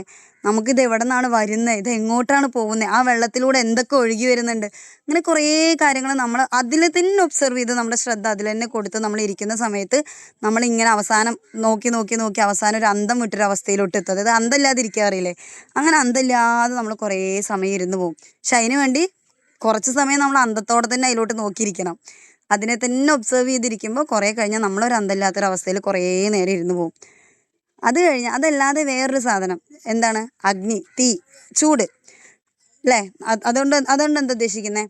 നമ്മൾ വെയിൽ കൊള്ളുക, നല്ല പോലെ ഒരു 8-9 മണി സമയത്തുള്ള വെയിൽ ഉദിച്ച് വന്ന ആ ടൈമിൽ കുറച്ചൊന്ന് ഇതായിട്ടുള്ള വെയിൽ, 8-9 മണിക്കുള്ള വെയിലൊന്ന് കൊള്ളുക, ഒരു 20 മിനിറ്റെങ്കിലും കൊള്ളുക. ഇന്നത്തെ കാലത്ത് ഏറ്റവും കൂടുതൽ ആളുകൾ അനുഭവിക്കുന്ന ഒരു സാധനമാണ് വൈറ്റമിൻ ഡി ഡെഫിഷ്യൻസി. അത് നമ്മുടെ ഈ എന്താ പറയുക, മാനസികാരോഗ്യത്തെ വല്ലാതെ ബാധിക്കുന്നുണ്ട്. വൈറ്റമിൻ ഡിയുടെ കുറവ്, നന്നായിട്ട് വെയിൽ കൊള്ളുക. നമ്മൾ എവിടെ ഇറങ്ങുമ്പോഴും സൺസ്ക്രീനൊക്കെ ഇട്ടിട്ട് പോകുന്ന ഇപ്പോഴത്തെ ഒരു എന്താ പറയുക, ബ്യൂട്ടിയുടെ ഒരു ഭാഗമായിട്ട് തന്നെ ആൾക്കാർ അങ്ങോട്ട് തീർത്ത് വെച്ചിരിക്കുകയാണ് സൺസ്ക്രീൻ ഇടുക. സൺസ്ക്രീൻ ഇട്ടില്ലെങ്കിൽ കറുത്ത് പോകുന്നുള്ളൊരു ടെൻഡൻസി. പണ്ടുള്ള ആൾക്കാർ വെളുത്തവരാരും ഉണ്ടായിരുന്നില്ലേ വെയിലുള്ളതുകൊണ്ട്? വെയിലത്ത് രാവിലെ മുതൽ വൈകുന്നേരം വരെ പണിയെടുക്കുന്ന ആൾക്കാരും പണ്ട് കളറ് പോണ കാര്യത്തിലൊന്നും അവർക്ക് ബേജാറുണ്ടായിരുന്നില്ല. അവരെ സംബന്ധിച്ചിടത്തോളം അതൊരു സ്കിൻ ടോൺ മാത്രമായിരുന്നു. ഇപ്പം അങ്ങനെയാണോ? ഇപ്പോൾ വെളുക്കാൻ വേണ്ടി നമ്മൾ എന്തും ചെയ്യും അല്ലേ? ഇപ്പോൾ സ്കിൻ ടോൺ മാത്രം എന്നുള്ളതിനേക്കാളും കൂടുതൽ പണ്ടുള്ളവരെന്താ പറയുക, ആ പെണ്ണ് വെളുത്തിട്ട് ചന്തമുള്ള പെണ്ണ്, അത്രേ ഉള്ളൂ. കറുത്തവർ ചന്തമില്ല എന്നുള്ളൊരു കോൺസെപ്റ്റ് അവിടെ ഉണ്ടായിരുന്നില്ല. കറുത്തവരും ഇഷ്ടംപോലെ സിമ്പിളായിട്ട് കാഷ്വലായിട്ട് നിൽക്കുമായിരുന്നു. ഇപ്പം ഇത് നോർമലൈസ് ചെയ്യാൻ വേണ്ടി യുദ്ധം വെട്ടുന്ന ആൾക്കാരായിപ്പോയി അല്ലേ? നമ്മൾ യുദ്ധം വെട്ടിയിട്ട് വേണം, അതൊരു കളറ് മാത്രമാണ് എന്നൊക്കെ നമ്മൾ വീണ്ടും പറഞ്ഞ് മനസ്സിലാക്കുക. പണ്ടുള്ള ആൾക്കാർ ഇത് പണ്ടേ അവർക്കതൊരു വിഷയമല്ല. അവരെന്താ പറയുക, ഒരു കുടുംബം നോക്കാൻ ആ പെണ്ണ് മതി, ആ ഒരു കുടുംബത്തിലേക്ക് വേണ്ട ആ പെണ്ണെടുക്കും. അങ്ങനെയാണ് പണ്ടുള്ളവർ പറയുക. അവരന്ന് ആ പെണ്ണിൻ്റെ കഴിവുകളെ നോക്കുക. അവൾ പാടത്തിറങ്ങി പണിയെടുക്കുന്നുണ്ട്, പശുവിനെ വളർത്തുന്നുണ്ട്, അവൾ സ്വന്തമായിട്ട് അധ്വാനിക്കുന്നുണ്ട്, അവളുടെ അമ്മായിയമ്മനെ അങ്ങനെ നോക്കുന്നുണ്ട്, നാത്തുമാരെങ്ങനെ നോക്കുന്നുണ്ട്, ദീനുള്ള പെണ്ണാണ്. ഇതൊക്കെയാണ് പണ്ടുള്ളവർ കൂടുതൽ നോക്കുക. കൂട്ടത്തിൽ ഭംഗി എന്നുള്ളൊരു സാധനം പെണ്ണ് കാണാനൊക്കെ പോകുമ്പോൾ നോക്കിയെങ്കിലായി. പിന്നെ അപ്പോഴും നോക്കുക കണ്ണിന് കുഴപ്പമുണ്ടോ, കാതിന് കുഴപ്പമുണ്ടോ, നുണ്ടിനുണ്ടോ എന്നൊക്കെയാണ്. അല്ലാണ്ട് ചന്ത ഉണ്ടോ എന്നുള്ള സാധനം നോക്കൽ, അപ്പോൾ ഈ കളർ ഉണ്ടോ എന്നുള്ള സാധനം നോക്കൽ അപ്പോഴും കമ്പാരിറ്റീവ്ലി കുറവായിരുന്നു. ഇതൊക്കെ ഇപ്പോൾ ശരിക്കും പറഞ്ഞാൽ ഈ ബ്യൂട്ടി കോസ്മെറ്റിക്സ് ഫീൽഡ് ഇത്രയേറെ വളർന്നു വന്നപ്പോഴാണ് ഭയങ്കര വലിയ വെളുപ്പിന് ഇത്രമാത്രം വലിയ പ്രാധാന്യം കൊടുക്കാൻ തുടങ്ങിയത്. അപ്പം ഞാൻ പറഞ്ഞു വന്നത് എന്താ വെച്ചാൽ, സ്ഥിരമായിട്ട് നമ്മൾ എക്സ്പോസ്ഡ് ആവുന്ന എല്ലാത്തിനോടും നമ്മൾ യൂസ്ഡ് ആവും. അത് മണ്ണായിക്കോട്ടെ, നമ്മൾ ഇന്നിപ്പോൾ ഒരു കൈക്കോട്ട് എടുത്തിട്ട് 2 കൊത്തേ നമുക്ക് കൊത്താൻ പറ്റിയിട്ടുള്ളൂ വെച്ചാൽ നാളെ നമുക്ക് 4 പറ്റും, മറ്റൊന്ന് 10 പറ്റും. അങ്ങനെ നമ്മുടെ മാക്സിമം എത്രയാണോ അതിലോട്ട് നമുക്ക് എത്തിക്കാനായിട്ട് പറ്റും. അപ്പോൾ നമ്മൾ പറയണേ എനിക്ക് 2 കൊത്താൻ പറ്റുള്ളൂ, ഇന്ന് പറയുമ്പോൾ നമുക്ക് 2 എനിക്ക് കൊത്താൻ പറ്റുള്ളൂ, പക്ഷെ അന്ന് നമ്മൾ അതിൻ്റെ മാക്സിമം കൊത്തിയിട്ടുണ്ടാവും. അപ്പോൾ അതാണ് നമ്മുടെ എനർജി ഫില്ല് ചെയ്യാനുള്ള വേറൊരു വഴി എന്ന് പറഞ്ഞാൽ, നമ്മളൊരു 10 മണിക്കുള്ള വെയിൽ കൊള്ളുക. ഓരോ 8 മണിയുടെയും 10 മണിയുടെയും ഇടയിലുള്ള വെയിൽ ഒരു 20 മിനിറ്റെങ്കിലും കൊള്ളുക. നിങ്ങളുടെ ഡിപ്രഷൻ എന്നുള്ളൊരു സാധനം തന്നെ നിങ്ങൾക്ക് മറന്നു പോകാൻ പറ്റും. ആ ഒരു സമയത്ത് ഒന്നും ചെയ്യേണ്ടെന്നേ, ജസ്റ്റ് പുറത്തിറങ്ങിയിട്ട് നമ്മുടെ ചെടികളെയൊക്കെ ഒന്ന് നനച്ചു കൊടുക്കുക, അല്ലെങ്കിൽ ആ ഒരു 8 മണിക്കൊക്കെ ഒന്ന് പുറത്തിറങ്ങി ആ ചെടികൾക്കൊക്കെ ഒന്ന് തടം പിടിച്ചു കൊടുക്കുക. അങ്ങനെയൊക്കെ ഒന്ന് ചെയ്താലും മതി. അങ്ങനെ എന്തെങ്കിലുമൊക്കെ ഇത്തിരി പണി, ഒരു 20 മിനിറ്റ് ചെയ്യാവുന്ന ഒരു പണി പുറത്ത് കണ്ടു വയ്ക്കുക ആ സമയമാകുമ്പോഴേക്കും, അത് മതി. അങ്ങനെ അത് ചെയ്യാം. പിന്നെ വേറെന്താണ് അടുത്ത സാധനം? ആകാശം അല്ലേ? നമ്മൾ പറഞ്ഞു വായു, വെള്ളം, ചൂട് പറഞ്ഞു. അടുത്തത് ആകാശം. ആകാശം എങ്ങനെയാണ്? നമ്മൾ ശൂന്യത അല്ലേ, ശൂന്യമായിട്ടിരിക്കുക, സൈലൻ്റ് ആയിട്ടിരിക്കുക, പുറത്തിറങ്ങി ആകാശം നോക്കിയിരിക്കുക. ആകാശത്ത് മേഘങ്ങളും കാര്യങ്ങളൊക്കെ ഉണ്ടെങ്കിലും അതിന് മേലെ സൈലൻസ് ആണ്. അപ്പോൾ സൈലൻ്റായി കുറച്ചധികം സമയം മാനം നോക്കി ഇങ്ങനെ കിടക്കുക, ശുദ്ധമായ തെളിഞ്ഞ ആകാശം നോക്കി കിടക്കുമ്പോൾ നമ്മുടെ മൈൻഡിന് എനർജി കിട്ടും. നോക്കി കിടക്കാറുണ്ടോ? കിടക്കാറില്ലെങ്കിൽ ഒന്ന് നോക്കി നോക്കൂ. പ്രത്യേകിച്ച് രാത്രികളിലൊക്കെ നമ്മുടെ ആകാശം കാണാൻ ഭയങ്കര ഭംഗിയാ. അത് കുറച്ച് നക്ഷത്രങ്ങളൊക്കെ ഉള്ള സമയമാണെങ്കിൽ അതിനേക്കാളും ഭംഗിയാ. വെറുതെ ഇങ്ങനെ നോക്കി കിടന്നാൽ നമ്മുടെ മൈൻഡ് എനർജി കിട്ടുന്നത് നമുക്ക് കാണാനായിട്ട് പറ്റും. ഫില്ലാവുന്നത്, ബൂസ്റ്റ് ആവുന്നത് നമുക്ക് കാണാനായിട്ട് പറ്റും. പിന്നെ വേറെ ഒന്നാണ് കാറ്റുകൊള്ളുക. വൈകുന്നേരങ്ങളിൽ അല്ലെങ്കിൽ രാവിലെ ഒക്കെ നമ്മൾ ഒരു വാക്കിങ്ങിനൊക്കെ ഇറങ്ങുന്ന സമയത്തൊക്കെ കാറ്റുകൊള്ളുക. ഇനി വാക്കിങ്ങിനൊന്നും ഇറങ്ങണ്ട, ഒരു ചെയർ എടുത്തിട്ട് മുറ്റത്ത് വന്നിരുന്നാലും മതി. എൻ്റെ വീടിൻ്റെയൊക്കെ ചുറ്റുവട്ടത്ത് കുറച്ച് പ്രായമായ ആൾക്കാരുണ്ട്, നമ്മുടെ താത്തമാരൊക്കെ ഉണ്ട്. അവർ ഈ കസേരയൊക്കെ ഇട്ടിട്ട് കുറേ സമയം, അവർ മൊബൈലൊന്നുമില്ല. അപ്പോൾ നമുക്കൊരു 5 മിനിറ്റ് കിട്ടിയാൽ നമ്മൾ എന്താ ഇട്ടാൽ മൊബൈൽ എടുത്തിരിക്കും. അവരെന്താ ഇട്ടാന്ന് വെച്ചാൽ ചെയർ എടുത്തിട്ട് മുറ്റത്ത് കൊണ്ടുവന്നിട്ടിട്ട് അവിടെ ഇങ്ങനെ ഇരിക്കും. അവർക്ക് ഒരുപാട് കാര്യങ്ങൾ ടെൻഷൻ അടിക്കാനുണ്ടാവും. അവരുടെ പാരൻസ് അല്ലെങ്കിൽ മക്കള്, പേരക്കുട്ടികൾ, ഇതൊക്കെ ആലോചിച്ച് ടെൻഷൻ അടിക്കാനൊക്കെ ഒരുപാടുണ്ട്. പക്ഷെ അവർ ഈ കാറ്റും കൊണ്ട് ഇങ്ങനെ ഒന്നും ചെയ്യാതെ സൈലൻ്റായിട്ട് ആ കാറ്റും കൊണ്ട് മുറ്റത്ത് അങ്ങനെ ഇരിക്കും. അവരെ സ്ട്രെസ്സൊക്കെ ആ ഒരു രീതിയിലാണ് അവർ ബേസ്റ്റ് ചെയ്ത് കളയുന്നത്. പക്ഷെ അവർക്ക് അറിയില്ല, അവർ പോലും അറിയാതെ അവർ മെഡിറ്റേഷനിലാണെന്നുള്ള കാര്യം. എന്നാലും അത് അവരൊരു ശീലമായിട്ട് അവർക്ക് കിട്ടിയിട്ടുണ്ട്. അവരത് ഹാൻഡിൽ ചെയ്യുന്നുണ്ട് അവരുടെ പ്രോബ്ലംസ്. നമ്മൾ മനഃപൂർവ്വം തന്നെ തിരഞ്ഞാലേ നമുക്കത് ചെയ്യാൻ പറ്റുന്നുള്ളൂ, എന്നാലും പറ്റില്ല. അതാണ് നമ്മുടെ അവസ്ഥ. സോ നമ്മളീ പറഞ്ഞ 5 സോഴ്സസ് ഓഫ് എനർജി, ആ ഒരു 5 സോഴ്സസും കൂടെ നിങ്ങൾക്ക് നിങ്ങളുടെ എന്താ പറയുക ജീവിതത്തിൽ ഇംപ്ലിമെൻറ്റ് ചെയ്യാൻ പറ്റുന്ന കാര്യങ്ങളാണ്. അതും കൂടെ ഒന്ന് കൊണ്ടുവരിക, പ്രാക്ടീസ് ചെയ്യുക, ലൈഫിനെ കുറച്ചും കൂടെ ബെറ്റർ ആക്കിയിട്ട് തീരുമാനങ്ങൾ എടുക്കുക. ഇനി അങ്ങോട്ടേക്കുള്ളൊരു 90 ഡേയ്സ് പ്രാക്ടീസായിട്ട് നിങ്ങൾ എന്താണോ ലൈഫിൽ അച്ചീവ് ചെയ്യാൻ ഉദ്ദേശിക്കുന്നത് ആ സാധനത്തെ നിങ്ങൾ നോട്ട് ചെയ്ത് വെക്കുക. പഠിക്കുക കേട്ടോ. നമ്മൾ നന്നായിട്ട് പഠിക്കുക. ഇത്തിരി മതി. ഒരുപാട് കാര്യങ്ങൾ ഒരേ സമയം പഠിക്കാനായിട്ട് ചത്ത് കിടന്ന് ശ്രമിക്കാതെ എല്ലാം പാടെ പഠിക്കാൻ ഒരു മണിക്കൂർ അല്ലെങ്കിൽ ഒരു അരമണിക്കൂർ അത് മതി. അതിൽ ദീനും വരണം, ദുനിയാവും വരണം, നമ്മുടെ എന്താ പറയുക എല്ലാം വരണം. അങ്ങനെ വരുമ്പോൾ തന്നെ ആത്മീയമായിട്ടുള്ളത്, മൈൻഡ് റിലേറ്റഡ് എല്ലാം, ശരീരം, മനസ്സ് എല്ലാം വരണം. പക്ഷെ കുഞ്ഞു അറിവ് മതി, വളരെ കുഞ്ഞു അറിവ്. ഇപ്പം നമ്മൾ ശരീരത്തെക്കുറിച്ച് പഠിക്കുന്ന സമയത്ത് ഒരു ദിവസം 2 ലിറ്ററെങ്കിലും വെള്ളം കുടിക്കണം. ഓക്കെ, അതൊരു അറിവ് കിട്ടി, മതി. പിന്നെ നമ്മൾ കൂടുതൽ പഠിക്കാനായിട്ട് പോകേണ്ടതില്ല. പിന്നെ ഇനിയിപ്പോൾ ദീനിയായിട്ടുള്ള കാര്യം പഠിക്കുകയാണെന്നുണ്ടെങ്കിൽ ബാത്റൂം പോകുമ്പോഴുള്ള ദുആ അറിയില്ല, അപ്പോൾ സിമ്പിളായിട്ടുള്ള എക്സാമ്പിളാണ് പറഞ്ഞത്, അപ്പോൾ ആ ഒരു ദുആ പഠിച്ച് മതി. ഒരുപാട് പഠിക്കണം. പക്ഷെ കൺസിസ്റ്റൻ്റ് ആയിട്ട് ദിവസേന പഠിക്കുക. ചെറിയ കാര്യങ്ങൾ മതി, പക്ഷെ അത് ദിവസേന ചെയ്യുക. അങ്ങനെ ദിവസേന ചെയ്യുമ്പോൾ ഒരു 90 ഡേയ്സ് കഴിയുന്ന സമയത്ത് നിങ്ങൾ എവിടെ എത്തി നിൽക്കുന്നുണ്ട് എന്നുള്ള പഠിക്കാം. നമുക്ക് ഓരോ വ്യക്തികളെ പഠിക്കാം. ഇപ്പോൾ ഏറ്റവും പ്രശ്നക്കാരൻ എൻ്റെ മോനാണെങ്കിൽ എനിക്ക് എൻ്റെ മോനെക്കുറിച്ച് പഠിക്കാം. അവൻ്റെ ഓരോ സ്വഭാവവും ഞാൻ ഓരോ ദിവസം എഴുതിയെടുക്കുന്നു. ഇന്ന് എൻ്റെ മോനക്ക് ഇങ്ങനെ ഒരു സ്വഭാവം ഉണ്ട്, ഞാനത് എഴുതിയെടുക്കുന്നു. അടുത്ത ദിവസം അവന് ഇങ്ങനെ ഒരു ക്യാരക്ടർ ഉണ്ട്, ഇത് എഴുതിയെടുക്കുന്നു. ഇങ്ങനെ ഒരു 10-15 സ്വഭാവം എനിക്ക് ഇഷ്ടമില്ലാത്തത് ഞാൻ കണ്ടുപിടിക്കുന്നു. ഇഷ്ടമുള്ള ഒരു 30-40 സ്വഭാവം ഞാൻ അപ്പുറത്ത് കണ്ടുപിടിക്കുന്നു. അപ്പോൾ ഈ ഇഷ്ടമില്ലാത്ത സ്വഭാവത്തെ എങ്ങനെ മാറ്റിയെടുക്കാം എന്നുള്ളതിൽ റിസർച്ച് ചെയ്യുന്നു. നമുക്ക് ഓരോ വ്യക്തികളെയും അങ്ങനെ പഠിക്കാം. നമ്മുടെ ജീവിതത്തിൽ നമ്മുടെ ചുറ്റോടും വരുന്ന ഓരോ കാര്യങ്ങളെയും നമ്മൾ പഠിക്കാനായിട്ട് ഉപയോഗപ്പെടുത്തുക. ഓരോരുത്തരുടെ ക്യാരക്ടറും നമ്മൾ പഠിക്കാനായിട്ട് ഉപയോഗപ്പെടുത്തുക. അതിൽ നിന്ന് എന്തൊക്കെ പോസിറ്റീവ്സ് നമുക്ക് കിട്ടുന്നുണ്ട്, എന്തൊക്കെ നെഗറ്റീവ്സ് നമുക്ക് കിട്ടുന്നുണ്ട്. ഞാൻ എൻ്റെ ഒരു ലൈഫിൽ ഉണ്ടായിട്ടുള്ള ഒരു ഇൻസിഡൻറ്റ് പറഞ്ഞുതരാം. വളരെ ചെറിയൊരു കാര്യം. ഞാൻ ഒരാളെ ഹെൽപ്പ് ചെയ്തതാണ്. ഞാൻ ഹെൽപ്പ് ചെയ്തു. ആ ഹെൽപ്പ് കിട്ടിയ ആൾക്ക് വേറെയും ശരിക്കും ആ ഒരു ഹെൽപ്പിൻ്റെ ആവശ്യം അയാൾക്ക് വരുന്നില്ല. അയാൾ തന്നെ സെൽഫ് സഫിഷ്യൻ്റ് ആണ്. പക്ഷേ എങ്കിൽ പോലും അയാൾ എന്നെക്കൊണ്ട് കുറച്ച് ബുദ്ധിമുട്ടിപ്പിച്ച് അയാളൊരു ഹെൽപ്പ് എടുത്തു. അത് ഞാൻ ആ സമയത്ത് എനിക്കറിയില്ല എന്നെയും കൊണ്ട് ബുദ്ധിമുട്ടിച്ചിട്ടാണ് ഇയാൾ ഈ ഹെൽപ്പ് എടുത്തത് എന്നൊന്നും എനിക്കറിയില്ല. കാരണം ഇയാൾക്ക് ഓൾറെഡി ആ ഹെൽപ്പിൻ്റെ ആവശ്യമില്ല. എന്നിട്ടും ഞാൻ കഷ്ടപ്പെടുന്നത് അറിഞ്ഞിട്ടും അയാൾ എന്നെയും കൊണ്ട് മുതലെടുത്തു എന്നുള്ളൊരു സാധനമൊന്നും എനിക്കറിയില്ല. എന്നെ സംബന്ധിച്ചിടത്തോളം അൽഹംദുലില്ലാ എനിക്ക് അയാളെ ഹെൽപ്പ് ചെയ്യാൻ പറ്റിയല്ലോ എന്നുള്ളതായിരുന്നു. പക്ഷേ ഇയാൾക്ക്, അതായത് എൻ്റെ കയ്യിൽ നിന്ന് ഹെൽപ്പ് സ്വീകരിച്ച ആൾക്ക് വളരെ വേണ്ടപ്പെട്ട ആൾക്കാർ എന്നെ കണ്ട സമയത്ത് ഒരാളല്ല, 2 ആളല്ല, 3 ആൾ ഈ സെയിം സാധനം പറഞ്ഞു. അയാൾക്ക് ആ ഹെൽപ്പിൻ്റെ ഒന്നും ഒരു ആവശ്യം ഉണ്ടായിരുന്നില്ല. നീ എന്തിനാ അയാളെ സഹായിക്കാൻ പോയേ? അയാളുടെ കയ്യിൽ ഇത്രയും ഇന്ന പോലെ കാര്യങ്ങളൊക്കെ ഉണ്ടായിരുന്നു, അയാൾക്ക് നിൻ്റെ ഒരു ഹെൽപ്പിൻ്റെ ആവശ്യം ഉണ്ടായിരുന്നില്ല. അത് ആദ്യം ഒരാൾ പറഞ്ഞു. ആദ്യത്തെ ആൾ പറഞ്ഞപ്പോൾ സീരിയസ്ലി എനിക്ക് മനസ്സിലേക്ക് തോന്നി, ഇവരെന്തിനാ എന്നെ ഇങ്ങനെ മുതലെടുത്തത്, ഇതിൻ്റെ ആവശ്യം ഉണ്ടായിരുന്നില്ലല്ലോ എന്നുള്ളൊരു സാധനം തോന്നി. 2ാമത്തെ ആൾ വീണ്ടും വന്നിട്ട് എൻ്റെ അടുത്ത് ഇതേ കാര്യം പറഞ്ഞു. 3ാമത്തെ ആൾ വീണ്ടും ഇതേ സാധനം വന്ന് എൻ്റെ അടുത്ത് പറഞ്ഞപ്പോൾ സ്വാഭാവികമായിട്ടും ഞാൻ ചിന്തിച്ചു, ഇവർ 3 പേരും ഇത് ഡിസ്കസ് ചെയ്തിട്ടുണ്ട്. കാരണം ഇവർ 3 പേരും അങ്ങോട്ടും ഇങ്ങോട്ടും വേണ്ടപ്പെട്ട ആൾക്കാരാണ്. ഇവർ 3 പേരും അത് ഡിസ്കസ് ചെയ്തിട്ടുണ്ട്. പിന്നെ ഈ ഒരു കാര്യം എന്നെ അറിയിക്കുന്നത് കൊണ്ട് ഈ 3 ആൾക്കും പ്രത്യേകിച്ച് ഒരു നേട്ടം ഉണ്ടാവാനില്ല. പക്ഷെ അവർ തീർത്തത് എന്താണെന്ന് വെച്ച് കഴിഞ്ഞാൽ ഞാൻ ഈ ഹെൽപ്പ് ചെയ്ത ആളോടുള്ള ദേഷ്യം എൻ്റെ അടുത്ത് തീർത്തു. അല്ലെങ്കിൽ ആ ആൾക്ക് ആ ഹെൽപ്പ് വേറെ ഒരിടത്തുനിന്ന് കിട്ടാനുണ്ടായിരുന്നു. ആ ഹെൽപ്പ് അയാൾ മറ്റേ ആൾ ചെയ്തു കൊടുത്തില്ല എന്നുള്ള സാധനം എന്നെ അറിയിക്കണമായിരുന്നു. അതെനിക്ക് ഫേവറേറ്റ് ആയിട്ടുള്ള ഒരാളായതുകൊണ്ട് അയാളുമായിട്ട് എനിക്കൊരു മാനസികമായിട്ടൊരു അകൽച്ച ഉണ്ടാക്കണം. അതാണ് അവരുടെ പ്രൈം മോട്ടീവ് എന്ന് പറയുന്നത്.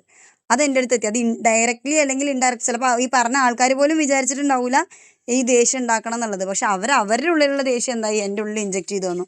പക്ഷെ അത് ഞാൻ അവരെ പഠിക്കാൻ ശ്രമിച്ചപ്പോഴാണ് എനിക്കത് റിയലൈസ് ആയത്. എന്തുകൊണ്ട് ഇവർ 3 പേരും പറഞ്ഞു? അതാണ് ഞാൻ ആലോചിച്ചിട്ടുണ്ടായിരുന്നത്. സാധാരണഗതിയിൽ നമ്മളാണെങ്കിൽ എന്താ വിചാരിക്കുക, ഞാനൊരു സാധാരണഗതിയിൽ ചിന്തിക്കണമെന്നുണ്ടെങ്കിൽ ഞാൻ ഈ സഹായിച്ച ആളോടാണ് ദേഷ്യം തോന്നുക. സ്വാഭാവികമായിട്ട് എനിക്ക് ദേഷ്യം തോന്നും അല്ലേ.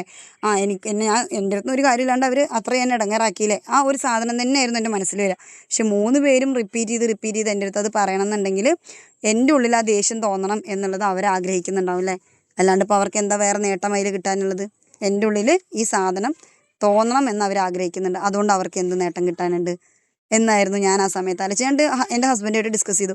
ഇവർ എൻ്റെ അടുത്ത് ഇങ്ങനെ പറയുന്നതുകൊണ്ട് ഇവർക്ക് എന്ത് നേട്ടം കിട്ടാനാണ്? ഞാൻ ഏതായാലും അയാളെ സഹായിച്ചു, അൽഹംദുലില്ലാ. ഞാൻ അവിടെ ചിന്തിക്കുന്നത് റബ്ബ് എന്നെ അത് സ്വീകരിക്കട്ടെ എന്ന് മാത്രമാണ്. അയാൾക്കത് ആവശ്യമുണ്ടെങ്കിലായി, ആവശ്യമില്ല എന്നുണ്ടെങ്കിൽ ഇപ്പോൾ അയാൾ ചോദിക്കേണ്ട കാര്യമില്ലല്ലോ. എന്നാൽ പിന്നെ വേണ്ടപ്പെട്ട ആളല്ലേ, അപ്പോൾ അവരോട് നേരിട്ട് ചോദിച്ചൂടെ, നിനക്ക് ഇങ്ങനെ ഒരു ഹെൽപ്പ് കിട്ടാനുണ്ടെന്നുണ്ടെങ്കിൽ പിന്നെ നീ എന്തിനാണ് ഇത് ചെയ്തതെന്നുള്ളത് അവർക്ക് നേരിട്ട് ചോദിക്കുക. കാരണം അവർക്ക് വേണ്ടപ്പെട്ട ആളാണ്. പക്ഷെ അത് അവരോടൊന്നും ചോദിക്കാതെ ഇവർ എൻ്റെ അടുത്ത് വന്ന് പറഞ്ഞു. എന്തുകൊണ്ട് പറഞ്ഞു? അതിന് എനിക്കൊരു റീസൺ കിട്ടിയില്ല. അപ്പോൾ ഞാൻ ഹസ്ബൻഡിൻ്റെ അടുത്ത് ചോദിച്ചു, ഇവരെന്താ ഇങ്ങനെ? അപ്പോൾ എൻ്റെ അടുത്ത് ഹസ്ബൻഡ് പറഞ്ഞു, നീ ഇങ്ങനെയൊക്കെ തിങ്ക് ചെയ്ത് കാര്യങ്ങളെ കാണുന്നുള്ളത് ഞാൻ ചിന്തിച്ചിട്ട് തന്നെ ഉണ്ടായിരുന്നില്ല. എനിക്ക് വരെ ദേഷ്യമാണ് തോന്നിയത്. ഞാനിത് അറിഞ്ഞ സമയത്ത് എനിക്ക് വരെ മനസ്സിൽ കിടങ്ങാറാ തോന്നിയത്. നീ പറഞ്ഞപ്പോഴാണ് ഞാൻ ഇതിനെക്കുറിച്ച് കൂടുതൽ ചിന്തിച്ച് ശരി വേണ്ട നമുക്കത് വിട്ടേക്കാന്ന് പറഞ്ഞു.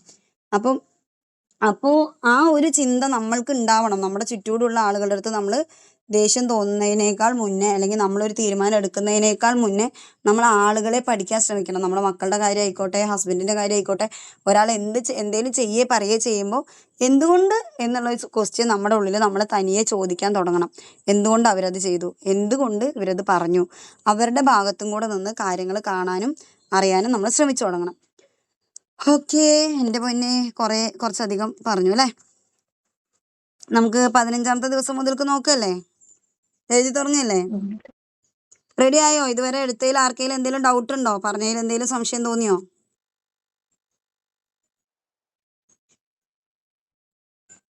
ഇല്ല.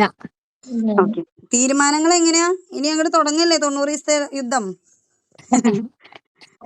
യുദ്ധം എന്നൊന്നും വിചാരിക്കരുത് കേട്ടോ. നമ്മൾ കുഞ്ഞു കുഞ്ഞു കാര്യങ്ങളെ ചെയ്യുന്നുള്ളൂ.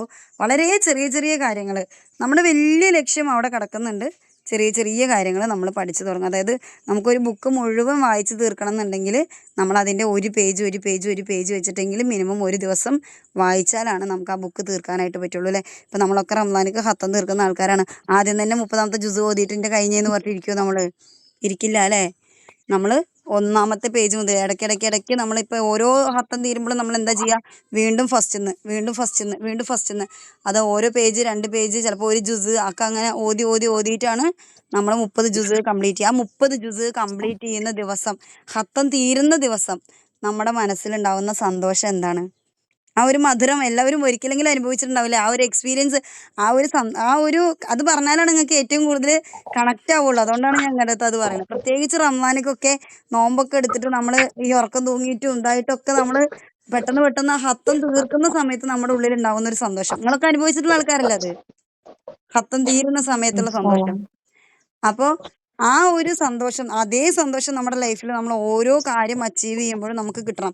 അപ്പോൾ നമ്മൾ റിസൾട്ട്, അതായത് ഞാൻ സക്സസ് ആയിട്ടേ എനിക്ക് സന്തോഷം കിട്ടുള്ളൂ എന്നല്ല, ഞാൻ സക്സസ് ആവാൻ പോവുകയാണ്. നമ്മൾ ഒരു പേജ് ഓതിക്കഴിഞ്ഞ് നമ്മൾ ആ പേജ് മറിക്കുന്ന സമയത്ത് അൽഹംദുലില്ലാ, ഞാൻ ഒരു ജുസ് ഓതി കഴിയുമ്പോൾ അൽഹംദുലില്ലാ ഞാൻ ഒരു ജുസ് ഓതിക്കഴിഞ്ഞു, ഇനി എനിക്ക് ബാക്കി 29 ജുസേ ഉള്ളൂ.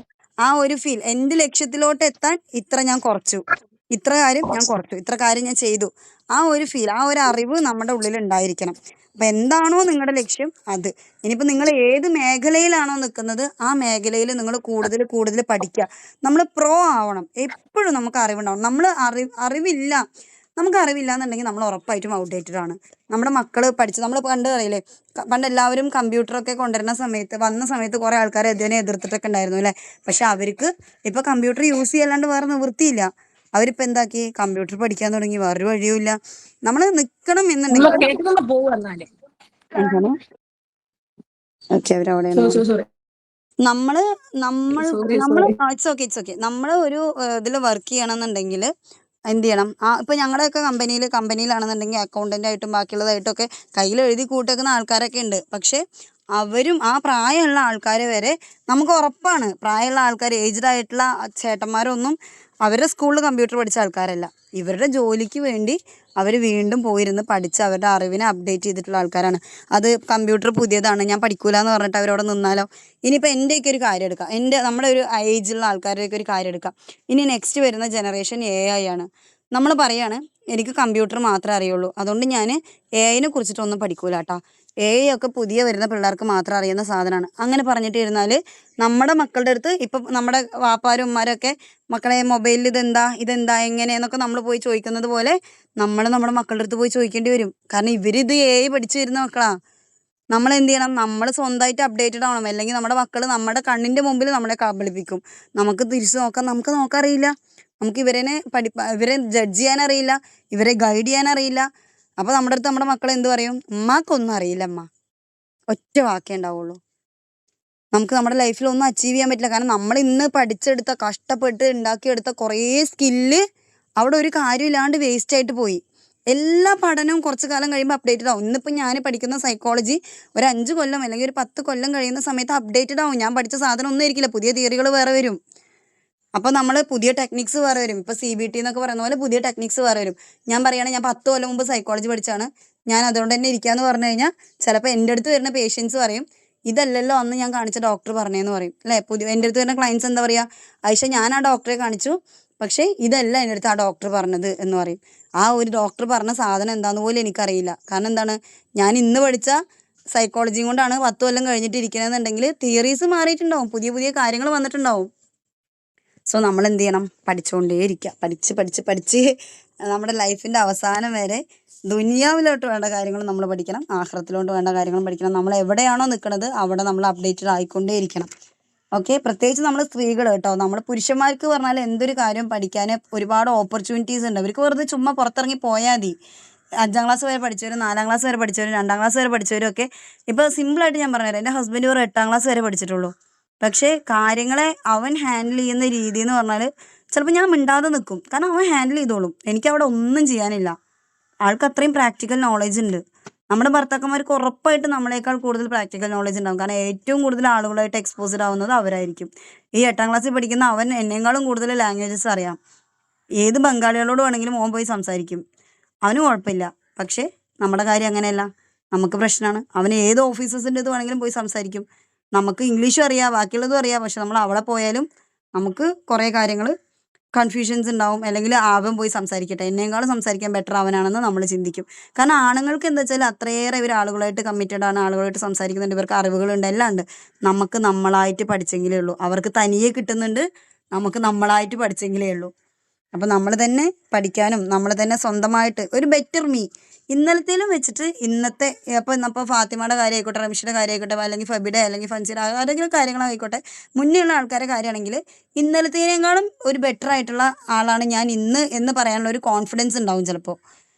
ആ ഒരു ഇന്നത്തേതിനേക്കാൾ ബെറ്റർ ആയിട്ടുള്ള ഞാനാണ് നാളെ എന്നുള്ളതായിരിക്കണം നമ്മുടെ ലക്ഷ്യം. നമുക്ക് ആരും കമ്പയർ ചെയ്യേണ്ട കാര്യമില്ല. നമ്മുടെ ഫ്രണ്ട്സിനെയോ കസിൻസിനെയോ ബാക്കിയുള്ളവരെയോ നമ്മുടെ കൊളീഗ്സിനെയോ ആരും കമ്പയർ ചെയ്യേണ്ട. ചിലപ്പോൾ നമ്മുടെ കൂടെ പണ്ടെങ്ങാണ്ടോ പഠിച്ച ആൾക്കാർ ഇന്ന് ജില്ലാ കളക്ടറായിട്ടുണ്ടാവും. അവരെ വെച്ച് നമ്മൾ കമ്പയർ ചെയ്യേണ്ട കാര്യമേ ഇല്ല.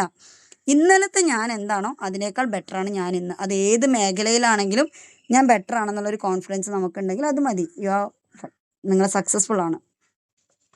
അപ്പോൾ ആ ഒരു കോൺഫിഡൻസോട് കൂടെ വേണം നിങ്ങൾ നിൽക്കാനായിട്ട്. ഓക്കെ, എന്താണ് എന്തെങ്കിലുമൊക്കെ മനസ്സിലായാ പറഞ്ഞതൊക്കെ? മനസ്സിലായി. നല്ല ഓക്കെ, റെഡി. ശരിക്കും നമ്മൾ അങ്ങനെ ചിന്തിക്കുമ്പോൾ തന്നെ നമുക്ക് സക്സസ് തോന്നുന്നുള്ളൂ. വേറൊരാളെ കമ്പയർ ചെയ്യുമ്പോൾ നമുക്ക് നിരാശയാണ്. ഇന്നലെ ചിന്തിക്കുമ്പോഴേ നമുക്ക് സക്സസ് ഉണ്ട് എന്നുള്ളത് തോന്നുന്നുള്ളൂ. ഇടയ്ക്കൊക്കെ നിങ്ങളുടെ ഗ്രാറ്റിറ്റ്യൂഡ് ജേണലൊക്കെ ഒന്ന് എടുത്ത് വായിച്ച് നോക്കിയാൽ മതി. അപ്പം തന്നെ നിങ്ങൾക്ക് മനസ്സിലാവും, അൽഹംദുലില്ലാ ഞാൻ എൻ്റെ ലൈഫിൽ ഇത്രയും നല്ല കാര്യങ്ങൾ ഉണ്ടല്ലോ എന്നുള്ളൊരു സാധനം നിങ്ങൾക്ക് മനസ്സിലാവും. കറക്റ്റായിട്ട് ഗ്രാറ്റിറ്റ്യൂഡ് എഴുതുന്ന ആൾക്കാരുടെ കാര്യമാണ് പറഞ്ഞത്. അപ്പോൾ എന്താ പറയാ, എന്താണ് ഗ്രാറ്റിറ്റ്യൂഡ് ജേണൽ എന്താ ഉദ്ദേശിക്കുന്നത്? അത് ഞാൻ ഗ്രാറ്റിറ്റ്യൂഡ് ജേണൽ? നിങ്ങൾ റിവിഷൻ ക്ലാസ് കാണാൻ പറ്റും കണ്ടിട്ടുണ്ടാവൂല അല്ലേ? ഇല്ല, കണ്ടില്ല. ഞാൻ ചൂരിലെടുത്തോണ്ട് അങ്ങോട്ട് വരുന്നുണ്ട് കേട്ടാ. എനിക്കൊന്നൊരു ദിവസം ലീവ് കിട്ടിയുള്ളൂ. ഓക്കെ, സാരില്ല. ഞാൻ പറഞ്ഞുതരാം. നമ്മുടെ ലൈഫിൽ ഉണ്ടാവുന്ന കുഞ്ഞി കുഞ്ഞി കാര്യങ്ങൾക്കൊക്കെ നമ്മൾ നന്ദി എഴുതി വെക്കുക. അപ്പം നമ്മുടെ മക്കളൊരു ഉമ്മ തന്നിട്ടുണ്ടെങ്കിൽ നമുക്കതൊരു ഹാപ്പിനെസ് നമ്മുടെ ഉള്ളിൽ കിട്ടിയിട്ടുണ്ടെങ്കിൽ വേഗം പോയി എഴുതി വെക്കുക. പിന്നെ നമ്മുടെ ശരീരത്തിന് നമുക്കിന്ന് ഒരു ദിവസം നമുക്ക് എവിടെയും വേദനയോ വരുത്തോ കാര്യങ്ങളോ ഒന്നും ഇല്ലാണ്ട് നമ്മുടെ ജീവിതം മുന്നോട്ട് പോയിട്ടുണ്ടെങ്കിൽ അതിന് ഒക്കെ നമ്മൾക്ക് എഴുതിയിട്ട് നമുക്ക് അള്ളാഹുവിനോട് നന്ദി പറയാം. അൽഹംദുലില്ലാ. കാരണം ഒരുപാട് അസുഖം കൊണ്ട് ബുദ്ധിമുട്ടുന്ന ആൾക്കാരുണ്ട്. ഇനിയിപ്പോൾ നമുക്കൊരു തലവേദന വന്നിട്ടുണ്ട്, തലവേദന വന്നത് പോട്ടെ, തലയിലും മറ്റു ട്യൂമേഴ്സും കാര്യങ്ങളായിട്ട് കഷ്ടപ്പെടുന്ന ഒരുപാട് ആൾക്കാരുണ്ട് അല്ലേ. അവരെ വെച്ച് നോക്കുമ്പോൾ നമ്മൾ സ്റ്റിൽ ഹെൽത്തിയാണ്. അപ്പോൾ നമുക്ക് റബ്ബ് തന്ന അനുഗ്രഹങ്ങൾക്ക് നമ്മൾ നന്ദി പറയുക, നമ്മുടെ പാരൻസിന് നന്ദി പറയുക, നമ്മുടെ മക്കളെ തന്നതിന് നന്ദി പറയുക, നമുക്ക് ജോലി തന്നതിന് നന്ദി പറയുക. നമ്മൾ വൃത്തിയാക്കാനേ വയ്യാത്ത നമ്മുടെ അടുക്കള എന്ന് പറയുന്നത് ഒരു റോഡ് അരികിൽ ടാർപ്പായ ഷെഡ് കെട്ടി നിൽക്കുന്ന ആളുകളെ സംബന്ധിച്ചിടത്തോളം അവരുടെ ഡ്രീമാണ് അല്ലേ. നമുക്ക് ആ ഒരു കിച്ചൺ തന്നതിന്, നമുക്കൊരു ടൈലിട്ട ഒരു കിച്ചൺ സ്ലാബ് തന്നതിന്, ഒരു കൗണ്ടർ ടോപ്പ് തന്നതിന് ഒക്കെ നമുക്ക് റബ്ബിനോട് നന്ദി പറയാം. നമ്മൾ എങ്ങനെ നന്ദി പറഞ്ഞ് എഴുതുമ്പോഴാണ് നമുക്കറിയാം നമുക്ക് എന്തൊക്കെ ഉണ്ട് എന്നുള്ളത്. നമ്മുടെ ശരീരത്തിലോട്ടൊന്ന് നോക്കി നോക്കിയേ. സ്വർണ്ണം അല്ലാന്നുണ്ടെങ്കിലും വില വെള്ളിയോ ഗ്യാരണ്ടിയോ ഒക്കെ ആയിട്ട് നമ്മുടെ ഓരോ അവയവത്തിലും നമുക്ക് ഓരോ ഓർണമെന്റ്സ് ഉണ്ട് അല്ലേ. ഒരു പ്ലാസ്റ്റിക്കിന്റെ വള വാങ്ങിച്ചിടാൻ പറ്റാത്ത ആൾക്കാർ ഇഷ്ടംപോലെ ദുനിയാവിലുണ്ട്. ആസ് എ വുമൺ നമ്മുടെ കാതിൽ കമ്മലുണ്ട്, കയ്യിൽ റിങ് ഉണ്ട്, കാലിൽ പാദസരമുണ്ട്, അല്ലെങ്കിൽ വേറെ നമ്മുടെ അവയവങ്ങൾ കഴുത്തിൽ ചെയിനുണ്ട്. അത് സ്വർണ്ണം അല്ലാത്തത് എന്തോ ആയിക്കോട്ടെ, ഒരു ചരട് പോലും നേരെ ചൊവ്വേ കെട്ടാൻ കഴിയാത്ത ആൾക്കാരുണ്ട്. ഇന്ന് നമ്മൾ കഴിച്ച ഭക്ഷണങ്ങൾ നമ്മളൊന്ന് ആലോചിച്ച് നോക്കിയേ. രാവിലെ നമുക്ക് ഫുഡ് കിട്ടി, ഒരു കുറവും വന്നിട്ടില്ല. ചായ ഉണ്ടായിരുന്നു, ഫുഡ് ഉണ്ടായിരുന്നു, കറികളുണ്ടായിരുന്നു, എല്ലാം സെറ്റ്. ഉച്ചക്ക് ഫുഡ് കിട്ടി, അതും സെറ്റ്. നമുക്കെല്ലാം റെഡിയാണ്, നമ്മുടെ കയ്യിലെല്ലാം ഉണ്ട്. ഈവൻ നമുക്കൊരു മനസ്സിനൊരു ചെറിയ പ്രശ്നം വരുമ്പോഴേക്കും അത് സോർട്ട് ചെയ്യാൻ ഇപ്പുറത്ത് മൈൻഡ് പവർ ട്രെയിനേഴ്സ് ഉണ്ട്, കൗൺസിലേഴ്സ് ഉണ്ട്, എല്ലാം റെഡിയാണ്. നമ്മുടെ മനസ്സിനും ശരീരത്തിനും വേണ്ട എല്ലാം റബ്ബ് നമുക്ക് കയ്യിൽ കൊണ്ടെത്തിച്ച് തന്നിട്ടുണ്ട്. ഇത് തന്നെ റോട്ടിലുള്ള ആളുകൾക്ക് ഒരു ഡിപ്രഷൻ ഉണ്ടെന്ന് വിചാരിച്ചോ. റോട്ടിൽ തെരുവിൽ കഴിയുന്ന ഒരുപാട് ആൾക്കാരെ നമ്മൾ കാണാറുണ്ട് അല്ലേ. അവർക്കൊരു ഡിപ്രഷൻ ഉണ്ടെന്ന് വിചാരിച്ചോ. ഇത് ഡിപ്രഷൻ ആണോ അല്ലേന്ന് പോലും അവരുടെ ജീവിതാവസാനം വരെ അവരറിയില്ല. കാരണം ഇവർക്കിത് പറഞ്ഞു കൊടുക്കാനോ നോക്കാനോ ഒന്നും ആരുമില്ല. നമ്മൾ നന്ദി പറയണോ വേണ്ടേ? നമ്മൾ നന്ദിയുള്ള മനുഷ്യരാണോ അല്ലയോ? സ്വന്തത്തോടൊന്ന് ചോദിച്ചേ, ഞാൻ നന്ദിയുള്ള ഒരു വ്യക്തിയാണോ അല്ലേ? ഞാൻ റബ്ബിന്റെ കാരുണ്യത്തിൽ നന്ദി കാണിച്ചിട്ടുണ്ടോ? ഇപ്പൊ ചെയ്യാറുണ്ട്. ഇപ്പൊ ഒരു ചെറിയ അച്ചീവ്മെന്റ് ആണെങ്കിൽ നമ്മൾ നന്ദി ചെയ്യാറുണ്ട്. ആദ്യം പറഞ്ഞു, ഞാൻ അഷിതാനോട് ഞാൻ എന്റെ പേഴ്സണൽ എക്സ്പീരിയൻസ് ഞാൻ പറഞ്ഞിട്ടില്ലേ. യെസ്. ഒന്നുകൂടെ പറഞ്ഞേക്ക് ഫാത്തിമ. ബുഷ്ര കുറച്ച് പിള്ളേരുണ്ട്, പുതിയ ആളുകളുണ്ട്. ഞാൻ അന്ന് പറഞ്ഞിട്ടില്ലേ, ഞാൻ ചിന്തിച്ചിട്ട് പോലും ഇല്ല. അപ്പൊ അക്ഷിതാന് ഒരു വീഡിയോ കാണുമ്പോ ഭക്ഷണം നമുക്ക് കിട്ടുമ്പോ അതിനെ പറ്റി ചിന്തിക്കണം എന്നൊക്കെ പറഞ്ഞിട്ടുള്ള ആ വീഡിയോ ഒക്കെ കേൾക്കുമ്പോഴാണ് ഇപ്പൊ നമ്മൾ അങ്ങനെയാണ്. ഒരു ഭക്ഷണമോ അല്ലെങ്കിൽ നമുക്കൊരു ജോലി ചെയ്യുമ്പോ അതിന് മാത്രം കോൺസെൻട്രേഷൻ ചെയ്യുമ്പോ അപ്പൊ അള്ളാന്റെ ഓരോ നിയമത്തെ നമുക്ക് കിട്ടിക്കൊണ്ടിരിക്കണം നമ്മൾ അറിയും. അപ്പൊ ഓരോ നിമിഷവും നമ്മൾ നന്ദി പറഞ്ഞുകൊണ്ടിരിക്കും. അതാണ് മുമ്പ് അങ്ങനെയല്ല. മുമ്പ് അങ്ങനെ അത് ചെയ്യുന്നു എന്നല്ലാതെ അതിനെ പറ്റിയൊന്നും ചിന്തിക്കൂല. അപ്പൊ ഇന്ന് മുറ്റടിക്കാൻ നമുക്ക് ആരോഗ്യം ഉണ്ടല്ലോ എന്നുള്ള ചിന്ത അന്ന് ഉണ്ടായിരുന്നില്ല. ഇപ്പൊ അങ്ങനെ ചിന്തിക്കുക. നമ്മൾ ഒരു ജോലി ചെയ്യുന്ന സമയത്ത് നമുക്ക് അവിടെ നോക്കാൻ 2 സാധനം ഉണ്ട്. അതായത് ഒന്നാമത് നമുക്ക് അടിച്ചു വാരാൻ ഒരു മുറ്റുണ്ട്. അൽഹംദുലില്ലാ. കാരണം നമ്മുടെ സ്വന്തം, അതായത് നമ്മളെപ്പോഴും ചിന്തിക്കുന്ന ഒരു കാര്യം. ഇപ്പം എൻ്റെ ഒരു വീട് ഞാൻ മുന്നൊരു തവണ പറഞ്ഞിട്ടുണ്ട്. എൻ്റെ ഒരു വീടെന്ന് പറഞ്ഞാൽ ഒരു കോളനിക്കകത്ത് ഒരു കുഞ്ഞു വീടാണ്. അപ്പം എൻ്റെ അടുത്ത് കുറേ ആൾക്കാർ പറയാറുണ്ട്, നിനക്ക് വാടകയ്ക്കാണെങ്കിൽ പോലും ആ ഒരു വീട്ടിൽ, ആ ഒരു നാട്ടിൽ, ആ ഒരു വീട്ടിൽ, ശരിക്കും പറഞ്ഞാൽ ആളുകൾ പറയുന്നതാണ് കേട്ടോ, അത് കോളനി അല്ലേ. പക്ഷേ ഈ ഒരു കോളനിയിൽ എനിക്ക് ചെയ്യാൻ ഒരുപാട് കാര്യങ്ങളുണ്ട്. ഒരുപാട് ആളുകൾക്ക്, ഒരു അറിവില്ലാത്ത ആളുകൾക്ക് കുറേ കാര്യങ്ങൾ നമുക്ക് പറഞ്ഞു കൊടുക്കാനായിട്ട് പറ്റാറുണ്ട്. കുറേ ആളുകളെ നമുക്ക് സഹായിക്കാനായിട്ട് പറ്റാറുണ്ട്. മെൻ്റലി എമോഷണലി ഒക്കെ നമുക്ക് സഹായിക്കാനായിട്ട് പറ്റാറുണ്ട്. നമ്മൾ പറഞ്ഞു കൊടുക്കുമ്പോൾ, അവരറിവില്ലാത്ത ആൾക്കാരായതുകൊണ്ട് തന്നെ നമ്മൾ പറഞ്ഞു കൊടുക്കുന്ന സമയത്ത് അവർ ശ്രദ്ധയോടെ കേൾക്കാറുണ്ട്. ഈവൻ പ്രായമായ ഉമ്മമ്മമാർ വരെ നമ്മൾ പറഞ്ഞു കൊടുക്കുമ്പോൾ ശ്രദ്ധയോടെ കേൾക്കാറുണ്ട്. ഇതൊക്കെ ഞാൻ പോയിട്ടൊരു ഡെവലപ്ഡ് ആയിട്ടുള്ളൊരു നാട്ടിൽ പോയി നിന്ന് കഴിഞ്ഞാൽ ഒരിക്കലും ഇവരൊന്നും ഇത് കേൾക്കൂല അല്ലേ, പറഞ്ഞു കൊടുക്കൂല. എനിക്ക് അവിടെ ഒന്നും ചെയ്യാനുമില്ല. പക്ഷേ എൻ്റെ ഈ ഒരു നാട്ടിൽ, ഈ ഒരു കുഞ്ഞു സ്ഥലത്ത് ഞാൻ ഭയങ്കര ഹാപ്പിയാണ്. കാരണം എൻ്റെ വീടിൻ്റെ ചുറ്റോട് ഞാൻ മറിച്ച് കെട്ടി വെച്ചിട്ടുണ്ട്. അപ്പോൾ ഈ വീടെന്ന് പറയുന്നത് എൻ്റെ ഒരു സ്വപ്നങ്ങൾ അടങ്ങിയിട്ടുള്ള ഒരു കുഞ്ഞ് ലോകം തന്നെയാണെന്ന് പറയാം. പിന്നെ എൻ്റെ അടുത്ത് ചോദിക്കാറുണ്ട്, ഇത്തിരി സ്ഥലമല്ലേ ഉള്ളൂ? ഇത്തിരി സ്ഥലമാണോ നമുക്കുള്ളൂ? ഇപ്പം ഞാൻ നിൽക്കുന്ന എൻ്റെ കാൽപാദം വെച്ചിട്ടുള്ള ഈ ഒരു സ്ഥലം മുതൽക്ക് നേരെ മേലെ കാണുന്ന വിശാലമായ, എനിക്ക് നോക്കി കാണുന്ന അത്രയും ദൂരമുള്ള ആകാശം വരെ എൻ്റെ സ്ഥലമാണ് അല്ലേ. ഇപ്പോൾ 1 സെൻറ്റ് സ്ഥലമുള്ള എനിക്കെന്ന് പറഞ്ഞിട്ട് വിഷമിക്കുന്ന ആൾക്കാരുണ്ടെന്നുണ്ടെങ്കിൽ ഒന്ന് ചിന്തിച്ച് നോക്കിയേ. ആ 1 സെൻറ്റ് സ്ഥലത്തിൻ്റെ ഭൂമി മുതൽ ആകാശം വരെയുള്ള സ്ഥലം നിങ്ങളുടേതാണ് അല്ലേ. നിങ്ങൾ നോക്കി കാണുന്ന അത്രയേറെ സ്ഥലം നിങ്ങളുടേതാണ്. അത് മറ്റുള്ള ആളുകളുടേത് ആയിട്ടില്ല അല്ലെ. അത്രയും ദൂരത്തേക്കുള്ള ആകാശം നമ്മുടെയാണ്. പിന്നെ നമ്മൾ എങ്ങനെയാ പറയാ എനിക്ക് 1 സെന്റ് സ്ഥലമേ ഉള്ളൂ എന്നുള്ളത്. നമ്മൾ ആ 1 സെന്റ് സ്ഥലം തന്ന റബ്ബിനെ നമ്മൾ സ്തുതിക്കണ്ടേ? കാരണം എനിക്ക് അടിച്ചു വാരാനൊരു മുറ്റുണ്ട്, എനിക്ക് പാത്രം കഴുകാനൊരു സിങ്ക് ഉണ്ട്, വെള്ളമുണ്ട്, സോപ്പുണ്ട്, സ്ക്രബ്ബർ ഉണ്ട്. എല്ലാത്തിലും ഉപരി എൻ്റെ കൈയുണ്ട്, എൻ്റെ കൈക്ക് പടച്ചോൻ ആവതും തന്നിട്ടുണ്ട്. പക്ഷെ ഞാൻ ചെയ്യില്ല, എനിക്ക് മടിയാണ്. അല്ലെങ്കിൽ ഞാൻ പാത്രം കഴുകുന്നത് എനിക്ക് സങ്കടമാണ്, എനിക്ക് ജോലി ചെയ്യാൻ പറ്റില്ല, ഞാൻ ഭയങ്കര മടിച്ചിയാണ്. അല്ലെങ്കിൽ എനിക്ക് എന്നെ സഹായിക്കാൻ ആരുമില്ല, ഞാൻ തന്നെ എല്ലാം ചെയ്യണം, എനിക്ക് 24 മണിക്കൂർ തികയുന്നില്ല, 10 മണിക്കൂർ ആരെങ്കിലും എനിക്ക് കൊണ്ടുവന്ന് തരണം. അങ്ങനെയൊക്കെ പറഞ്ഞിട്ട് നമ്മൾ ഇരുന്നാൽ നമുക്ക് നടക്കുമോ? നമ്മളിപ്പോൾ പറയാണ്, ഞാൻ ചില സമയത്ത് പറയാറുണ്ട്, പടച്ചോനെ ഞാൻ എന്തൊക്കെയാണ് ചെയ്യുന്നത്, എനിക്ക് സമയം തികയുന്നില്ല എന്ന് പറയുന്നുണ്ട്. ഈ തികയാത്ത സമയം എന്ന് പറയുന്നത് റബ്ബ് എനിക്ക് തന്ന ബറക്കത്താണ്. എനിക്ക് 24 മണിക്കൂറും ചെയ്യാനായിട്ട് എനിക്ക് എന്തൊക്കെയോ പടച്ചോൻ തന്നിട്ടുണ്ട്. ഒന്നും ചെയ്യാനില്ലാതിരിക്കുന്നതിനേക്കാൾ 24 മണിക്കൂർ ചെയ്യാൻ വേണ്ടി റബ്ബ് എനിക്ക് എന്തൊക്കെയോ തന്നിട്ടുണ്ട്. അതിനുള്ള കഴിവ് എനിക്ക് പടച്ചോൻ തന്നിട്ടുണ്ട്. ആ ഒരു രീതിയിലോട്ട് ഞാൻ എൻ്റെ ചിന്തയെ മാറ്റി ചിന്തിക്കും. ഒരുപാട് പ്രഷർ വരുമ്പോൾ ഞാൻ ഇടയ്ക്ക് പറയാറുണ്ട്, എൻ്റെ ഹസ്ബൻഡിനോടൊക്കെ ഞാൻ പറയാറുണ്ട്, എനിക്ക് തികയുന്നില്ല, ഇതെല്ലാം പാടെ ഞാൻ എന്താ ചെയ്യുക, എനിക്ക് എങ്ങനെ മാനേജ് ചെയ്യേണ്ടതെന്ന് അറിയുന്നില്ല.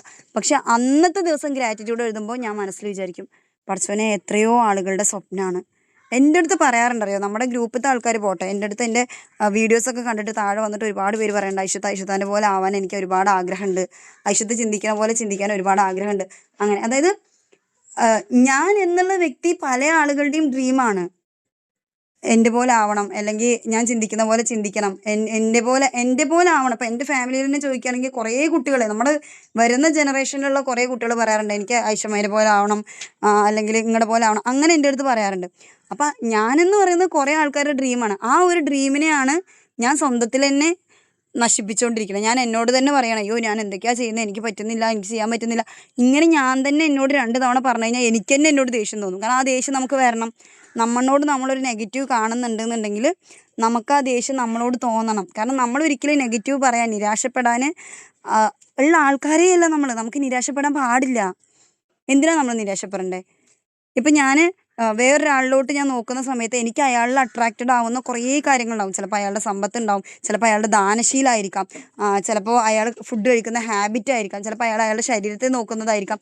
ഇതേ ഞാൻ അയാളിൽ കാണുന്ന കുറേ പോസിറ്റീവ്സ് ഉണ്ടാവും, അല്ലെങ്കിൽ അയാളുടെ പോലെ ഞാൻ അഡാപ്റ്റ് ചെയ്യണമെന്ന് വിചാരിക്കുന്ന കുറേ സാധനങ്ങളുണ്ടാവും. പക്ഷെ അയാൾക്ക് അയാളെ തീരെ ഇഷ്ടമുണ്ടാവില്ല. അയാളുടെ പോലെ നിങ്ങൾ ഓരോരുത്തരെ പോലെ ആവാൻ ആഗ്രഹിക്കുന്ന കുറേ ആൾക്കാർ നിങ്ങളുടെ ചുറ്റും തന്നെ ഉണ്ടാവും. നിങ്ങളുടെ അടുത്ത് പറഞ്ഞിട്ടുണ്ടെങ്കിലും പറഞ്ഞിട്ടില്ലെങ്കിലും നിങ്ങൾ സ്വന്തമായിട്ടൊന്ന് ആലോചിച്ചാൽ മതി. നിങ്ങളെപ്പോലെയുള്ള ഒരു ഉമ്മ ആവാനായിട്ട് ആഗ്രഹിക്കുന്നുണ്ടാവും ചിലപ്പോൾ, അല്ലെങ്കിൽ നിങ്ങളെപ്പോലുള്ളൊരു സിസ്റ്റർ ആവാനായിട്ട് ആഗ്രഹിക്കുന്നുണ്ടാവും ചിലപ്പോൾ, അല്ലെങ്കിൽ നിങ്ങളുടെ പോലെയുള്ള ഒരു ഫ്രണ്ട് ആവാനായിട്ടെങ്കിലും നിങ്ങളെ പലരും ആഗ്രഹിക്കുന്നുണ്ടാവും. നിങ്ങളുടെ അടുത്ത് പറയാത്തതായിരിക്കും. പക്ഷെ നിങ്ങൾ കാണുന്നതോ ഇതൊന്നും ആയിരിക്കില്ല, നിങ്ങളുടെ നെഗറ്റീവ്സ് മാത്രമായിരിക്കും. എനിക്ക് പാത്രം കഴുകിയിട്ട് തീരുന്നില്ല, എനിക്ക് എന്താ പറയുക ചോറ് വെച്ചിട്ട് തികയുന്നില്ല, എനിക്ക് എൻ്റെ പണി തന്നെ എത്ര ചെയ്താലും പണികൾ കഴിയുന്നില്ല, എൻ്റെ മക്കൾ വന്ന് പറഞ്ഞ് സംസാരിച്ച് കഴിഞ്ഞാൽ എനിക്ക് നോക്കിയിരിക്കാനുള്ള സമയമില്ല. ഇങ്ങനെ കുറേ ഇല്ല ഇല്ല ഇല്ല എന്നുള്ള നെഗറ്റീവ് തോട്ട്സ് മാത്രമേ നിങ്ങളുടെയൊക്കെ ലൈഫിൽ ഉണ്ടാവുള്ളൂ. ആ ഒരു നെഗറ്റീവ് തോട്ട്സ് കൊണ്ട് നമ്മൾ ഇരുന്ന നമ്മുടെ ലൈഫിൽ നമുക്ക് 90 ദിവസം എന്നല്ല 900 ദിവസം കിട്ടിയാലും, അല്ലെങ്കിൽ 9000 ദിവസം കിട്ടിയാലും നമ്മുടെ ലൈഫിൽ ഒന്നും ചെയ്യില്ല. ഈ ഒരു തോട്ട് കൊണ്ട് ഇന്ന് നീക്കുന്നത് എങ്ങനെയാണോ അതേപോലെ നാളെ നീക്കും, എന്നിട്ട് അതേപോലെ മറ്റൊന്ന് നീക്കും. നമ്മുടെ അവസാനത്തെ ദിവസവും നമ്മൾ അതേപോലെ തന്നെയാണ് നീക്കുക. നമ്മളെയും കൊണ്ട് ആർക്കും ഒരു ഉപകാരമില്ല, നമുക്ക് സ്വന്തത്തിലും ഉപകാരമില്ല, പടച്ചവനക്കും ഉപകാരമില്ല, നാട്ടുകാർക്കും ഉപകാരമില്ല, വീട്ടുകാർക്കും ഉപകാരമില്ല. നിങ്ങൾ തന്നെ ആലോചിക്കുക, നിങ്ങൾക്ക് അങ്ങനെ ഒരു ലൈഫ് വേണോ, അതോ മരണം വരെയും പുരോഗമിച്ചു കൊണ്ടേയിരിക്കുന്ന ഒരു ജീവിതം വേണോ? നമ്മളാണ് ആലോചിക്കേണ്ടത്, നമ്മളാണ് തീരുമാനിക്കേണ്ടത്. നമ്മളെയും കൊണ്ട് നമ്മുടെ അറിവ് വളർത്തുമ്പോൾ നമ്മുടെ ചിന്തകൾ വലുതാവും. നമ്മുടെ ചിന്തകൾ വലുതാവുമ്പോൾ നമ്മുടെ ചുറ്റുമുള്ള ആൾക്കാർക്ക് സമാധാനം കിട്ടും, നമ്മുടെ മക്കൾക്ക് സമാധാനം കിട്ടും, അതേപോലെ നമ്മുടെ ഭർത്താവിന് സമാധാനം കിട്ടും. നമ്മുടെ ചുറ്റുമുള്ള എല്ലാ ആളുകളും നമ്മുടെ ചിന്തകളാണ് നമ്മളിലോട്ട് കാര്യങ്ങളെ അട്രാക്റ്റ് ചെയ്യുന്നത്. ഇപ്പം ഞാൻ ചിന്തിക്കുകയാണ് എനിക്ക് അള്ളാഹുവിലോട്ട് അടുക്കുന്ന ഒരു വ്യക്തിയായിട്ട് മാറണം എന്നുള്ളതാണ് എൻ്റെ ആഗ്രഹം എന്നുണ്ടെങ്കിൽ ഞാൻ തേടുന്നതും ഞാൻ നോക്കുന്നതും എന്നിലോട്ട് അടുക്കുന്നതും എല്ലാം അത്തരത്തിലുള്ള കാര്യങ്ങളായിരിക്കും. അത് തന്നെ ഞാൻ അങ്ങോട്ട് തീരുമാനിക്കുകയാണ്, ഞാൻ ഇനി നാളെ മുതൽ അങ്ങോട്ട് നശിക്കാൻ തീരുമാനിച്ചു, ഇനി ഞാൻ നശിച്ചിട്ട് തന്നെ അടങ്ങുള്ളൂ എന്നുള്ളതാണ് എൻ്റെ തീരുമാനം എന്നുണ്ടെങ്കിൽ ഈ നശിക്കാൻ വേണ്ട എല്ലാ ഓപ്പർച്യൂണിറ്റീസും നമ്മളിലോട്ട്, അതായത് എങ്ങനെയാണ് എത്തുന്നത്, ഈ ലോ ഓഫ് അട്രാക്ഷൻ എന്ന് പറയുന്ന സാധനം ശരിക്കും ഒരു മിറാക്കിൾ സംഭവിക്കുന്ന സാധനമൊന്നുമല്ല. അത് എങ്ങനെയാണ് സംഭവിക്കുന്നതെന്ന് വെച്ച് കഴിഞ്ഞാൽ പോസിറ്റീവ്സും നെഗറ്റീവ്സും നമുക്ക് വിജയിക്കാനുള്ള സാധനങ്ങളും പരാജയപ്പെടാനുള്ള സാധനങ്ങളും ഇതെല്ലാം നമ്മുടെ ചുറ്റോടും ഉണ്ട്. എല്ലാം ഉണ്ട്, നല്ലതും ഉണ്ട്, മോശമുണ്ട്, എന്താ പറയുക തീവ്രമായിട്ടുള്ള ഗുരുതരമായിട്ടുള്ള പ്രശ്നങ്ങളും ഉണ്ട്, നല്ല കാര്യങ്ങളുണ്ട്, എല്ലാം നമ്മുടെ ചുറ്റോടും ഉണ്ട്. എങ്ങനെയാണ് ഇത് അട്രാക്ട് ചെയ്യുന്നത്? നമ്മൾ പോസിറ്റീവായിട്ടുള്ള ഒരു ഗോൾ എഴുതി വെച്ചു. ഇപ്പം ഞാനൊരു കാര്യം തീരുമാനിക്കുകയാണ്, ഇൻഷാ അള്ളാ അടുത്ത വർഷമാകുമ്പോഴേക്കും എനിക്ക് ഇപ്പം ഞാനൊരു ടൈലറൊക്കെ ആണെന്നുണ്ടെങ്കിൽ അടുത്ത വർഷമാകുമ്പോഴേക്കും എനിക്ക് നല്ലൊരു സ്വന്തമായിട്ടൊരു ബുട്ടീക്ക് തുടങ്ങണം എന്ന് കരുതിയിട്ട് ഞാനൊരു ഗോൾ എഴുതി വെച്ചു. അപ്പോൾ എനിക്ക് തുന്നാൻ അറിയുന്ന ചെറുതായിട്ട് തുന്നാൻ മാത്രം അറിയുന്ന ഒരാളാണ് ഞാൻ. അപ്പോൾ ഞാൻ ഈ ഗോൾ എഴുതി വെച്ചു. ഡെയിലി ഞാനത് റിപ്പീറ്റ് ചെയ്യാൻ തുടങ്ങി, എഴുതി വയ്ക്കാൻ തുടങ്ങി, മനസ്സിൽ ആഗ്രഹിക്കാൻ തുടങ്ങി, പടച്ചവനോട് ദുആ ചെയ്യാൻ തുടങ്ങി. ഈ ഒരു അവസ്ഥയിൽ ഞാനിങ്ങനെ നിൽക്കുകയാണ്. അപ്പോൾ നമ്മുടെ മുന്നിൽ എന്നും ഉണ്ട് ഇല്ലേ തുന്നൽ പഠിപ്പിക്കുന്ന ക്ലാസ്സുകൾ. ഇപ്പോഴും ഉണ്ട്, കാലങ്ങളുടെ മുന്നേ ഉണ്ട്, ഇപ്പോഴും ഉണ്ട്. പക്ഷെ ഇന്നാണ് ഞാൻ ആ ഗോൾ എഴുതി വെച്ചത്. ഞാൻ ഫേസ്ബുക്ക് ഇങ്ങനെ സ്വൈപ്പ് ചെയ്യുന്ന സമയത്ത് ഒരു ഫാഷൻ ഡിസൈനിങ്ങിൻ്റെ കോഴ്സിൻ്റെ കണ്ടു. അപ്പോൾ എൻ്റെ മനസ്സിൽ തോന്നുകയാണ്, ഞാൻ മറ്റേ ലോ ഓഫ് അട്രാക്ഷൻ അപ്ലൈ ചെയ്യാൻ തുടങ്ങിയിട്ടുണ്ട്. ദേ പഠിച്ചവൻ എനിക്കൊരു അവസരം കൊണ്ടുവന്നു. നിങ്ങൾ ഇതിന് മുന്നേയും കുറേ പ്രാവശ്യം ലോ ഓഫ് അട്രാക്ഷൻ എഴുതാഞ്ഞിട്ട് തന്നെ ഫേസ്ബുക്ക് പേജ് മറിക്കുന്ന സമയത്ത് എന്തുണ്ടായിരുന്നു, ഈ ഫാഷൻ ഡിസൈനിങ്ങിൻ്റെ പരസ്യം നിങ്ങളുടെ മുമ്പത്ത് വന്നിട്ടുണ്ട്. പക്ഷെ നിങ്ങൾ ആരും അത് ക്ലിക്ക് ചെയ്തിട്ടില്ല. പക്ഷേ അന്നത്തെ ദിവസം നിങ്ങളുടെ മനസ്സിൽ തോന്നുകയാണ്, ഞാൻ ഇന്നത് എഴുതി വെച്ചിട്ടുണ്ടല്ലോ, അപ്പോൾ ഇത് എനിക്ക് കിട്ടിയിട്ടുള്ള സാധനമാണ്, ഇത് എനിക്ക് വേണ്ടിയിട്ട് തന്നെയാണ് പേജിൽ വന്നിട്ടുള്ളത്. അപ്പോൾ നമ്മൾ അതിന് അപ്ലൈ ചെയ്യുന്നത്, ആ കോഴ്സ് നമ്മൾ പഠിക്കുന്നത്. കുറച്ച് ദിവസം കഴിയുമ്പോഴേക്കും നമുക്ക് ഏതെങ്കിലും ഒരു കുറിയോ ചിട്ടിയോ എവിടെന്നെങ്കിലും പൈസ കിട്ടാൻ കാത്തിക്കാണ് ബുട്ടീക്ക് തുടങ്ങാൻ വേണ്ടിയിട്ട്. ആ സമയത്ത് എന്തെങ്കിലും ഒരു സാധനം നമുക്ക് കിട്ടും, കുറിയോ ചിട്ടിയോ എന്തെങ്കിലും. സാധാരണഗതിയിൽ നമുക്ക് ഈ പറയുന്ന പോലെ എന്തെങ്കിലും ഒരു പൈസ കിട്ടും. പക്ഷെ ആ കിട്ടുന്ന സമയത്ത് നമുക്ക് ആവശ്യങ്ങൾ വേറെ ഉണ്ടാവും അല്ലേ? സമയമായില്ലേ പൊന്നോ? ഷെയിൻ ചെരുപ്പിട്ടിട്ട് പൊയ്ക്കോ.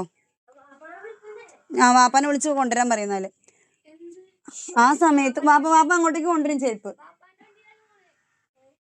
വാപ്പ അങ്ങോട്ടേക്ക് കൊണ്ടുവരും ചെരുപ്പ്. നീ പൊയ്ക്കോ, ഷൂ കൊണ്ടുവന്ന് തരും, ഞാൻ വിളിച്ച് പറയാം. നീ വേഗം ഡ്രസ്സ് ചെയ്യുന്നാല് വാപ്പാടെ കൂടെ പൊയ്ക്കോ കേട്ടോ. സോറി കേട്ടോ, മകന് ഇവിടെ ഒരു പരിപാടി ഉണ്ട് മദ്രസയിൽ, അപ്പോൾ അതിന് പോകാൻ നിൽക്കുമായിരുന്നു.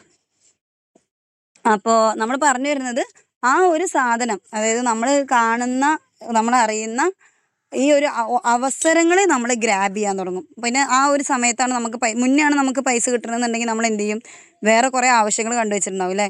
എനിക്ക് ചെയിൻ എടുക്കണം, അല്ലെങ്കിൽ കുട്ടിയുടെ ഫീസ് അടയ്ക്കണം, കമ്പ്യൂട്ടർ വാങ്ങിക്കണം, മൊബൈൽ പഠിക്കണം, അങ്ങനെ കുറേ ആവശ്യങ്ങളായിരിക്കും നമ്മൾ കണ്ടെടുത്തിട്ടുണ്ടാവുക. നമ്മുടെ ലക്ഷ്യം നമ്മളിവിടെ ബുട്ടീക്ക് എന്ന് നിയത്ത് ചെയ്ത് വെച്ചതുകൊണ്ട് എന്തായി, ഈ പൈസ കിട്ടിയ പാടെ നമ്മൾ ഉറപ്പിച്ച് ഇതെനിക്ക് ബുട്ടീക്ക് തുടങ്ങാൻ വേണ്ടി റബ്ബ് തന്നതാണ്, എൻ്റെ ലോ ഓഫ് അട്രാക്ഷൻ വർക്ക് ചെയ്തിട്ട് എനിക്കിത് ബുട്ടീക്ക് തുടങ്ങാൻ വേണ്ടിയിട്ട് തന്നെ കിട്ടിയ പൈസയായിരുന്നു ഉറപ്പിച്ച് നമ്മൾ ആ ബുട്ടീക്ക് തുടങ്ങി. അത് തുടങ്ങുമ്പോൾ നമ്മുടെ ഉള്ളിൽ ഉണ്ടാകുന്ന കോൺഫിഡൻസ് എന്താണ്, ഇതെനിക്ക് വേണ്ടി പടച്ചോൻ തന്നിട്ടുള്ള അവസരമാണ്, ഇത് ഉറപ്പായിട്ടും വിജയിച്ചോളും. അതാണ് നമ്മുടെ കോൺഫിഡൻസ് അല്ലേ? നിങ്ങൾ ഒരു ഡ്രസ്സ് മുന്നേ സെയിൽ ചെയ്യാത്തൊരു മനുഷ്യനാണെങ്കിലും നിങ്ങൾക്ക് ഉറപ്പാണ് നിങ്ങളത് സെയിൽ ചെയ്യുന്നത്. അടുത്ത അവസരം എന്താണ്, നിങ്ങൾ തന്നെ ഏതെങ്കിലും നല്ലൊരു ഇൻഫ്ലുവൻസറെ അല്ലെങ്കിൽ വേറെയുള്ള ആൾക്കാരെയൊക്കെ കണ്ടുപിടിക്കുന്നു, നിങ്ങൾ തന്നെ സെയിലാക്കുന്നു, നിങ്ങൾ തന്നെ എഫേർട്ട് ഇടുന്നു. പക്ഷെ ഓരോ സെയിൽ നടക്കുമ്പോഴും നിങ്ങളുടെ മനസ്സിൽ നിങ്ങൾ തന്നെ പറയാണ്, ഇതെനിക്ക് കിട്ടിയ അവസരമാണ്, ഇത് ഞാൻ ഈ ലോ ഓഫ് അട്രാക്ഷൻ പ്രാക്ടിക്കലാക്കിയതാണ്. ഒരു കുന്തം അല്ല. ലോ ഓഫ് അട്രാക്ഷൻ എന്ന് പറയുന്നത് നമ്മുടെ മുന്നിൽ വരുന്ന സാധനങ്ങളെ നമ്മൾ കണ്ടെത്തുന്നതാണ്. അത്രയേ ഉള്ളൂ. നമ്മുടെ മുന്നിൽ ഇപ്പോഴും നമ്മുടെ ചുറ്റൂടും കുറേ സാധനങ്ങൾ നടന്നുകൊണ്ട് പോകുന്നുണ്ട്. പക്ഷെ നമുക്ക് എന്താ വേണ്ടതെന്നുള്ളത് നമുക്കൊരു ധാരണ ഇല്ല. നമ്മൾ വഴി കൂടെ പോണ എല്ലാ കച്ചറയും എടുത്ത് വെച്ചിരിക്കുകയാണ്. നമ്മൾ ആദ്യം ചെയ്യേണ്ടത് ഫിൽട്ടർ ചെയ്യാൻ പഠിക്കുക എന്നുള്ളതാണ്. നമുക്ക് എന്താ വേണ്ടതെന്നുള്ളത് നമ്മൾ കണ്ടുപിടിക്കുക. നല്ലൊരു കുക്കാവണോ, അതിന് വേണ്ട കാര്യങ്ങൾ നമ്മൾ പഠിക്കുക, അതിനു വേണ്ടി പ്രയത്നിക്കുക, അത് എഴുതി വയ്ക്കുക, അതിനു വേണ്ടി ദുആ ചെയ്യുക, അതിനു വേണ്ടി അതിൽ ഫോക്കസ് ചെയ്യുക, അതിനെക്കുറിച്ച് തന്നെ റിപ്പീറ്റഡ് ആയിട്ട് അതിന് ഞാൻ എന്തൊക്കെ ചെയ്യണം എന്നുള്ള കാര്യങ്ങൾ പ്ലാൻ ഉണ്ടാക്കുക. അപ്പോൾ പിന്നെ ആ ഒരു കാര്യങ്ങൾ തന്നെ നിങ്ങളിലോട്ട് അട്രാക്ട് ചെയ്യും. നിങ്ങൾ എന്താണോ കൂടുതൽ ഫോഴ്സ് ചെയ്ത് അല്ലെങ്കിൽ ശ്രദ്ധ കൊടുത്ത് ചെയ്യുന്നത്, അത് തന്നെയാണ് നമ്മളിലോട്ട് കിട്ടുന്നത്. കാരണം നമ്മൾ അത് മാത്രമേ കാണുന്നുള്ളൂ. അത് നമ്മുടെ ബ്രെയിൻ ഫിൽട്ടർ ചെയ്യുന്നതാണ്, അല്ലാണ്ട് ഭൂമിയിൽ മാജിക്ക് നടക്കണമെന്നല്ല. യൂണിവേഴ്സിൻ്റെ പവർ കൊണ്ട് യൂണിവേഴ്സ് നമ്മുടെ ഉള്ളിൽ കൊണ്ടുവന്ന് ഇട്ട് തരണമെന്നല്ല. ജസ്റ്റ് നമ്മുടെ ബ്രെയിൻ ആ ഒരു സാധനത്തെ നമുക്ക് കാണിച്ചു തരുന്നു, അട്രാക്ട് ചെയ്യണു, അത്രയേ ഉള്ളൂ. നമ്മൾ എന്താണോ കൂടുതൽ ചിന്തിച്ചുകൊണ്ടിരിക്കുന്നത്, നിങ്ങൾ നെഗറ്റീവ് തന്നെ ചിന്തിച്ചിട്ടുകൊണ്ടിരിക്കുകയാണെങ്കിൽ കുറച്ച് കാലം കഴിയുമ്പോഴേക്കും നിങ്ങൾ സ്വാഭാവികമായിട്ടും എന്താവും, അതിലോട്ട് പോകും. ഈ സിമ്പിൾ ട്രിക്ക് പറഞ്ഞുതരാം. നിങ്ങളിപ്പോൾ ഒരു കുറച്ച് സങ്കടത്തിലാണെന്ന് വിചാരിച്ചു, നിങ്ങൾ ഇൻസ്റ്റഗ്രാം തുറന്നിട്ട് ഒരു 30 സെക്കൻഡോളം ഒരു സങ്കടമുള്ള റീൽ കണ്ടു, അല്ലെങ്കിൽ ഒരു കോട്ടുണ്ട്, കെട്ടുവനായിട്ട് ഉടക്കി വിചാരിച്ചു. സിമ്പിൾ, കെട്ടുവനൊക്കെ അയച്ചു കൊടുക്കാൻ പാകത്തിനുള്ള ഒരു റീൽ നിങ്ങൾ കണ്ടു എന്ന് കരുതിക്കും. അതായത് എന്താ പറയുക, ഭാര്യയുടെ മഹത്വം ഒക്കെ ഉള്ള ഒരു റീൽ നിങ്ങൾ കണ്ടു. ആ ഒരു റീല് കഴിയുന്നത് വരെ നിങ്ങൾ ആ റീല് കണ്ടുകൊണ്ടിരുന്നു. അല്ലെങ്കിൽ 1 തവണ 2 തവണ നിങ്ങൾ ആ റീല് വീണ്ടും റിപ്പീറ്റ് ചെയ്ത് കണ്ടു. അടുത്ത ദിവസം ഫുള്ള് നിങ്ങളുടെ ഫോണിൽ വരുന്നത് അതേ ടൈപ്പ് റീലായിരിക്കാം. ചിലപ്പോൾ ചില റീലിൻ്റെയൊക്കെ താഴെ ആൾക്കാർ കമൻറ്റ് ചെയ്യണ കാണാറുണ്ട്, എന്ത് പറഞ്ഞിട്ട്, ഈ ഇൻസ്റ്റഗ്രാം മറ്റേ ബംഗാളികളുടെ പണിക്ക് വെച്ചിട്ടുണ്ടോ എൻ്റെ മനസ്സ് വായിക്കാനായിട്ട് എന്ന് പറഞ്ഞിട്ട്. സംഭവം അവർ മനസ്സ് വായിക്കുന്നതൊന്നുമല്ല, അത് AI അവർ ആ ഒരു അനലിറ്റിക്സ് അങ്ങനെ നടത്തിക്കൊണ്ടിരിക്കുക. കാരണം നമ്മൾ സ്പെൻഡ് ചെയ്യുന്ന സമയത്തിനനുസരിച്ച്, നമ്മളിപ്പോൾ ആ റീലിലാണ് ഒരു 60 സെക്കൻഡ് സ്പെൻഡ് ചെയ്തത്, അതുകൊണ്ട് ആ ഒരു ടൈപ്പ് ഓഫ് റീൽ തന്നെ നമുക്ക് കാണിച്ചു തരും. ഇപ്പം നിങ്ങൾ മോട്ടിവേഷൻ വീഡിയോസ് ആണ് കൂടുതൽ കാണുന്നുണ്ടെങ്കിൽ നിങ്ങളുടെ അടുത്ത് റെക്കമെൻഡ് ചെയ്യുന്നത് ഈ മോട്ടിവേഷണൽ ടൈപ്പ് വീഡിയോസ് തന്നെ ആയിരിക്കും. അത് AI അങ്ങനെയാണ് സെറ്റ് ചെയ്ത് വെച്ചിട്ടുള്ളത്. അപ്പോൾ കാരണം നിങ്ങൾ അതിനെയാണ് ഫോക്കസ് ചെയ്യണേന്നുള്ളത് AIക്ക് മനസ്സിലായിക്കണം. അപ്പോൾ നിങ്ങൾക്ക് ഇഷ്ടപ്പെട്ട തരത്തിലുള്ള സാധനങ്ങൾ, കാരണം നിങ്ങൾ ഇത് കാണുന്ന ഒരാളുടെ അടുത്തേക്ക് പെട്ടെന്ന് വന്നിട്ട് ഒരു തപ്പാങ്കൂത്ത് പാട്ട് വന്നു കഴിഞ്ഞാൽ നിങ്ങൾക്ക് ഇഷ്ടപ്പെടില്ല, നിങ്ങളത് വേഗം സ്കിപ്പ് ചെയ്യും. അപ്പോൾ അത്തരത്തിലുള്ള ഒരു പാട്ട് അല്ലെങ്കിൽ ഫാസ്റ്റ് ട്രാക്ക് പാട്ടുകളൊന്നും നിങ്ങളുടെ അടുത്തേക്ക് സജഷനിൽ വരില്ല. പക്ഷെ അത്തരത്തിൽ പാട്ട് കാണുന്ന ഒരാൾക്കാർക്ക് ഇപ്പോൾ ഈ അമുസ്ലിങ്ങളുടെ ഇൻസ്റ്റഗ്രാം എടുത്ത് നോക്കിയാൽ നിങ്ങളുടെ ഇൻസ്റ്റഗ്രാമിൽ കാണിക്കുന്ന സാധനങ്ങളായിരിക്കില്ല അവരിൽ കാണിക്കുന്നുണ്ട്. അത് വളരെ കുറവായിരിക്കും. കാരണം നമ്മൾ ഈ വാളും ഖുറാനും നോക്കുന്നതുകൊണ്ടാണ് നമ്മളിലോട്ട് കൂടുതൽ വാളും ഖുറാനും തന്നെ വന്നുകൊണ്ടിരിക്കുന്നത്. അവരുടെ ഫോണിൽ അത്തരത്തിലുള്ളതായിരിക്കില്ല. അത് AI ചെയ്യുന്ന പരിപാടിയാണ്. അതേ സാധനമാണ് നമ്മുടെ മൈൻഡും ചെയ്യുന്നത്. നമ്മൾ എന്താണോ കാണാൻ നോക്കുന്നത് അതാണ് നമ്മളിലോട്ട് കാണിച്ചു തരുന്നത്. അപ്പോൾ ആദ്യം നമ്മൾ നമ്മുടെ മനസ്സിനെ മാറ്റിയെടുത്തിട്ട് നല്ലത് കാണാൻ ശ്രമിക്കുക, നല്ലത് ഗ്രാബ് ചെയ്യാൻ ശ്രമിക്കുക എന്നുള്ളതാണ്. ഇൻഷാ അള്ളാ ബാക്കി 15 മുതൽക്കുള്ള ക്ലാസ് നമുക്ക് അടുത്ത ക്ലാസ്സിൽ എടുക്കാതിരിക്കും നല്ലത് തോന്നുന്നു. കാരണം അതിനെക്കുറിച്ച് കൂടുതൽ എക്സ്പ്ലെയിൻ ചെയ്യാനുണ്ട് എനിക്ക്. ഇന്നിപ്പോൾ ഞാൻ പറയാൻ വന്നത് വേറൊരു കാര്യമായിരുന്നു. പറഞ്ഞു വന്നപ്പോൾ നമ്മൾ കൊണ്ടെത്തിച്ചത് ഇവിടേക്കാണ്. എന്താണ് മക്കളെ നിങ്ങൾക്ക് പറയാനുള്ളത്? ബുഷ്ര ഓ എന്താണ്? നല്ലത്. ഇൻഷാ അല്ലാ ഇങ്ങനെ പറയുന്നുള്ളൂ. ഒക്കെ ശരിയാകുമ്പോ ഞാൻ പറയാം. ഇൻഷാ അള്ളാ ശ്രമിച്ചു നോക്കടാ, എന്തായാലും ശരിയാവും. ശരിയാവുമ്പോൾ എന്നുള്ള ഒരു ശരിയാവും. സാധനമല്ല, ഇൻഷാ അള്ളാ എന്തായാലും റെഡിയാവും. ആ ഒരു ഇൻഷാ കോൺഫിഡൻസിൽ അല്ലാ. തന്നെ ഇറങ്ങിത്തിരിക്കുക. ഹയർ ആണെങ്കിൽ പഠിച്ചവൻ എന്തായാലും അത് ശരിയാക്കി തരും. അത്രേ ഉള്ളൂ. ശ്രമിക്കുക, നമ്മൾ കിട്ടുന്ന അവസരങ്ങളെല്ലാം ഉപയോഗപ്പെടുത്തി ശ്രമിക്കുക. 10 പ്രാവശ്യം തോറ്റ ഒരു പ്രാവശ്യം എന്തായാലും ജയിക്കും ഇൻഷാ അള്ളാ. ഇൻഷാ അല്ലാ. പിന്നെ ഷെമീന,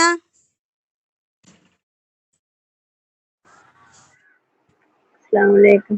വാലൈക്കും അസ്സലാം വറഹമത്തുള്ളാഹി വബറകാതുഹു. ഞാൻ ആദ്യം കുറച്ച് കേട്ടില്ല, അരമണിക്കൂറോളം കേട്ടില്ല. ഫോൺ സ്വിച്ച് റെക്കോർഡ് ഓഫായിപ്പോയി. ഉണ്ട് അയച്ചുതരാം. ഇൻഷാ അല്ലാ. ഒന്ന് കേട്ട് എന്താ പറഞ്ഞതെന്ന് അറിയാൻ പാടില്ല. ഇങ്ങനെ എതിരൊക്കെയോ ഇങ്ങനെ എന്താ കാര്യം തന്നെ പറഞ്ഞതെന്ന് എനിക്ക് തോന്നി. ഇൻഷാ അല്ലാ മറന്നു നോക്കാം. ഓക്കെ. ഫാത്തിമ ഓൾറെഡി കുറച്ച് പറഞ്ഞായിരുന്നു. ഫാത്തിമ ഞാൻ പറഞ്ഞ തന്നെ നമ്മള് സക്സസ് ആയിക്കൊണ്ടിരിക്കുന്നുണ്ട്. അൽഹംദുലില്ലാ. റാഹത്താണ് മുന്നോട്ട് ഫബി പോകുന്നുണ്ട്. ആ എന്തേലും പറയാണ്ടാ? ഞാന് ഇതുപോലെ കുറെ കാര്യങ്ങൾ സെറ്റൊക്കെ ചെയ്തതാണ്. പക്ഷെ കഴിഞ്ഞ ഇയറിൽ ജൂലൈയില് അറ്റൻഡ് ചെയ്ത കോഴ്സ് ഇപ്പൊ ഞാൻ കംപ്ലീറ്റ് ആക്കിയിട്ടില്ല. മിടുക്കിയാണ്, അപ്പൊ മിടുക്കി കൊച്ച്. പക്ഷെ ഇപ്പൊ ഇടക്കിടക്ക് ഒരു ദിവസം നല്ല ഇതായിട്ട് ഇരുന്നാ പിന്നെ വീണ്ടും കുഴപ്പം. ഇനി എന്തായാലും ഈ ഇയർ കഴിയുമ്പോഴത്തേക്ക് ഞാൻ ആ കോഴ്സ് കംപ്ലീറ്റ് ആക്കിയേ എന്തായാലും ഞാൻ കംപ്ലീറ്റ് ആക്കി. റുട്ടീനൊക്കെ സെറ്റ് ചെയ്ത് തന്നിട്ടുണ്ടായിരുന്നല്ലോ, ചെയ്യാറുണ്ടാ? നമ്മൾ എന്തൊരു ഞാൻ കാര്യം റുട്ടീന് ഇംപ്ലിമെന്റ് ചെയ്യാൻ ഞാൻ വേണ്ടിട്ട് എല്ലാം ഉണ്ടാക്കാം. സെറ്റ് ആ അല്ല ഞാൻ എനക്ക് കൊറേ ടൈം വർക്ക് ചെയ്യുന്നതല്ലേ, അപ്പൊ എനക്ക് അത് കഴിഞ്ഞിട്ടുള്ള ടൈം മോളെ കാര്യം നോക്കിട്ട് എല്ലാം കഴിഞ്ഞിട്ടുള്ള ടൈമെല്ലാം ഞാൻ സെറ്റ് ചെയ്ത് വെച്ചിരുന്നു. പക്ഷെ ഭയങ്കര പിന്നെ അത് ടൈറ്റായി പഠിക്കാൻ പോകുന്നുണ്ടാവും അല്ലേ പറ്റുന്നില്ല നോട്ട്? എന്നില്ലാണ്ടുള്ള ദേഷ്യം വരുന്ന് അങ്ങനെയുള്ള അല്ല, സ്വന്തത്തെ ടൈം നമ്മൾ കിട്ടുന്നില്ല. കഷ്ടപ്പെടുത്തരുത് കേട്ടോ. കാരണം ഓൾറെഡി ഫബിയുടെ മാക്സിമം കോൺട്രിബ്യൂട്ട് ചെയ്യുന്നുണ്ട്. അതിൻ്റെയും മേലെ എടുക്കുന്ന ഓവർലോഡാണ് ഈ പറയുന്ന സ്റ്റഡീസ് കാര്യങ്ങളൊക്കെ. അപ്പോൾ അതിന് സ്വന്തത്തോട് ഒരു വെറുപ്പ് തോന്നിയിട്ടാവരുത്. നമ്മൾ എന്ത് പണിയെടുക്കുന്നുണ്ടെങ്കിലും അത് നമുക്ക് സന്തോഷിക്കാൻ വേണ്ടിയിട്ടുള്ളതായിരിക്കണം. Short run or long run. മടി ഇരിക്കുന്ന ഒരാൾക്ക് പണി ചെയ്യാന്നുള്ളത് ബുദ്ധിമുട്ടായിരിക്കും. ആ ഒരു കാര്യമല്ല പറയുന്നത്. നമ്മൾ ഓൾറെഡി എഫേർട്ട് എടുത്ത് ചെയ്ത് നമ്മുടെ മാക്സിമം നമ്മൾ കോൺട്രിബ്യൂട്ട് ചെയ്തിട്ട് പിന്നെയും അതിൻ്റെയും മേലെ നമ്മൾ ചെയ്യുമ്പോൾ നമുക്ക് നമ്മളോടൊരു വെറുപ്പ് വരരുത്. നമ്മുടെ ഒരു ഫുൾ മൈൻഡിൽ വേണം നമ്മൾ ചെയ്യാനായിട്ട്. സോ ടൈം എടുത്തിട്ടാണെങ്കിലും കുഴപ്പമില്ല. 1 കൊല്ലം കൊണ്ട് കംപ്ലീറ്റ് ചെയ്യേണ്ട കോഴ്സ് നമ്മൾ 2 കൊല്ലം കൊണ്ടോ 3 കൊല്ലം കൊണ്ടോ കംപ്ലീറ്റ് ചെയ്തിട്ടാണെങ്കിലും കുഴപ്പമില്ല. പക്ഷേ നമ്മൾ ഹാപ്പിലി ചെയ്യും. നമ്മുടെ ഉത്തരവാദിത്തങ്ങളൊക്കെ നമ്മൾ പ്രഷർ എടുത്ത് ചെയ്ത് വീണ്ടും നമ്മുടെ മനസ്സിനെ വല്ലാണ്ട് പ്രയാസപ്പെടുത്തുന്നതിനേക്കാൾ ഹാപ്പി ആയിട്ട് ചെയ്യാനായിട്ട് ശ്രമിച്ചാൽ മതി. അത്ര മതി. എന്നാലും ഈ ഇയർ കഴിഞ്ഞാൽ കംപ്ലീറ്റ് ആക്കണം. ഇൻഷാ അല്ലാ very good decision. Okay Ramshi. ഞാൻ ലീവ് ചെയ്യണേ. ചിന്തുവാടാ. ഫബിയാണോ ലീവ് ഇങ്ങനെ അസ്സലാമലൈക്കും. പറഞ്ഞ? ഓക്കെ. ഞാൻ റംഷി. അസ്സലാമലൈക്കും. വാലൈക്കും അസ്സലാം വറഹമത്തുള്ളാഹി വബറകാതുഹു. പറമുത്തേ. എന്റെ ക്ലാസ് കുറെ കാര്യങ്ങൾ ഞാൻ ചെയ്യുന്നുണ്ടെന്ന് പറഞ്ഞ ക്ലാസ്സിൽ പറഞ്ഞ കാര്യങ്ങളൊക്കെ കുറെയൊക്കെ ജീവിതത്തിലേക്ക് പകർത്തി മുന്നത്തേലും ബെറ്ററാണ്. മുടുക്കി മുടുക്കി, വെരി ഗുഡ്. കൊറേ മാഷാഅല്ലാ കാര്യങ്ങളൊക്കെ മാറ്റം വന്നിക്ക്. മാഷാഅല്ലാ മാഷാഅല്ലാ. ഹാപ്പി ആയിട്ട് ഇരുന്നാ മതി. നമുക്ക് അത്രേ വേണ്ടു. അൾട്ടിമേറ്റ്ലി നമ്മുടെ ലക്ഷ്യം എന്ന് പറഞ്ഞാൽ നമ്മളെ ഹാപ്പി ആയിട്ട് ഇരിക്കുക. നമ്മളെ കുറിച്ച് നമ്മൾ ആലോചിക്കുമ്പോൾ നമുക്ക് തന്നെ നമ്മുടെ അടുത്ത് വല്ല കിണറ്റിലും കൊണ്ടുവിടാൻ തോന്നാതിരിക്കുക. അത്രേ വേണ്ടുള്ളൂ. ആ ഒരു സാധനം ഉണ്ടായാൽ മതി. അപ്പൊ ബാക്കിയെല്ലാം റെഡി ആവും. നമ്മള് ഇന്നലത്തെ നമ്മളെ വെച്ച് നോക്കുമ്പോൾ ഇന്ന് നമുക്കിങ്ങനെ തോന്നരുത് ഇന്നലെ ഞാൻ എത്രയോ നല്ലതായിരുന്നു, ഇന്ന് ഞാൻ ഇത്രയും പൊട്ടയായി പോയോ, അങ്ങനത്തെ ഒരു സാധനം നമുക്ക് തോന്നരുത്. അത്രേ വേണ്ടുള്ളൂ നമ്മളെ ഹാപ്പി ആയിട്ടിരിക്കാൻ. പിന്നെ പിന്നെ ഞാനാ ഫൻസി. അസ്സലാമലൈക്കും വറഹ്മത്തുള്ളാഹി വബറകാതുഹു. വാലൈക്കും അസ്സലാം വറഹ്മത്തുള്ളാഹി വബറകാതുഹു. നല്ല ക്ലാസ് ആയിരുന്നു. നല്ല ഒരുപാട് ഇൻസ്പിറേഷൻ ആയ ജസാക്കല്ലാഹ് ഖൈർ. ക്ലാസ്. ഓക്കേ. ഞാൻ എന്നെ സംബന്ധിച്ച് പറയുകയാണെങ്കിൽ നമ്മൾ എപ്പോഴും നെഗറ്റീവ് മാത്രം ചിന്തിച്ച് എപ്പോഴും ഒരു നിരാശ എന്ന് മാത്രം ചിന്തിച്ചു കൊണ്ടിരിക്കുന്ന ആളാണ്. അപ്പൊ അത് നല്ലൊരു മാറ്റം തോന്നുന്നു കേൾക്കുമ്പോൾ. ഇനി അൽഹംദുലില്ലാ. ഇവിടുന്ന് അങ്ങോട്ടേക്ക് ഇൻഷാ അല്ലാഹ് മാറണം എന്നുണ്ട്. ഇൻഷാ അല്ലാ പടച്ചോൻ എളുപ്പാക്കി തരട്ടെ എല്ലാവർക്കും. മക്കളെ നല്ല നല്ല ലക്ഷ്യങ്ങൾ ഉണ്ടാക്കി വെക്കുക. ഏറ്റവും നമ്മുടെ പ്രൈം ലക്ഷ്യമാക്കിയിട്ട് നമ്മുടെ നമസ്കാരത്തെ നമ്മൾ ഇംപ്ലിമെൻ്റ് ചെയ്യുക. കാരണം നമ്മൾ ഉളൂ ചെയ്യുക എന്നൊക്കെ പറയുന്നത് ഡിപ്രഷനുള്ള ആളുകൾക്ക് സൈക്കോളജിസ്റ്റുകൾ റെക്കമെൻഡ് ചെയ്യുന്നതാണ്. അതായത് മുസ്ലിംസിന് തന്നെയല്ല, മുസ്ലിങ്ങളാണെങ്കിൽ പോലും നമ്മൾ വാട്ടറുമായിട്ട്, ഇപ്പോൾ നമ്മൾ ഓൾറെഡി പറഞ്ഞല്ലോ നമ്മുടെ മൈൻഡിനെ ചാർജ് ചെയ്യാനുള്ള കപ്പാസിറ്റി വാട്ടറിന് ഉണ്ടെന്ന് പറഞ്ഞല്ലോ. അപ്പോൾ ഉളൂ ചെയ്യുന്ന സെയിം പ്രൊസീജിയർ മുസ്ലിംസിന് പോലും സൈക്കോളജിസ്റ്റുകൾ സജസ്റ്റ് ചെയ്യുന്ന ഒരു കാര്യമാണ്. അവരുടെ മൈൻഡിനെ കാമാക്കി കൊടുക്കാനായിട്ട് ഈ ഒരു പ്രൊസീജിയർ ചെയ്താൽ മതി എന്ന് പറഞ്ഞിട്ട്. അപ്പോൾ നമ്മൾ 5 വക്ത് നിസ്കരിക്കുന്ന സമയത്ത് നമ്മൾ പോലും അറിയാതെ നമ്മളിലോട്ട് കിട്ടുന്ന കുറേ ബെനിഫിറ്റ്സ് ഉണ്ട്. അപ്പോൾ എന്തൊക്കെ സംഭവിച്ചാലും നമസ്കാരം നമ്മൾ കൃത്യസമയത്ത് നിർവഹിക്കുന്നുണ്ട് എന്നുള്ളൊരു കാര്യം ഉറപ്പിക്കുക. നമ്മുടെ എല്ലാവരുടെയും ആദ്യത്തെ ലക്ഷ്യം എന്ന് പറയുന്നത് ഒരു വക്ത് കള ഇല്ലാത്ത ഫർദ് നമസ്കാരമായിരിക്കണം. പിന്നെ സെക്കൻഡറി ആണ് നമ്മുടെ സുന്നത്തുകളും ആഡ് ഓൺസും കാര്യങ്ങളൊക്കെ. എന്ത് സംഭവിച്ചാലും ഫർദ് കള ഇല്ല എന്നുള്ളൊരു ലക്ഷ്യം നമുക്ക് എല്ലാവർക്കും ഉണ്ടാക്കിയെടുക്കുക. പിന്നെ ബാക്കിയുള്ള ലക്ഷ്യങ്ങളെല്ലാം നമ്മുടെ പുറകെ ഇങ്ങോട്ടേക്ക് വന്നോളൂ ഇൻഷാ അല്ലാ. അപ്പോൾ നമുക്ക് വൈൻഡപ്പ് ചെയ്യാം അല്ലേ? വേറെ എന്തെങ്കിലും പറയാനുണ്ടോ ആർക്കെങ്കിലും?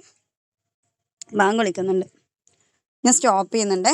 അസ്സലാമു അലൈക്കും വറഹ്മത്തുള്ളാഹി വബറകാതുഹു.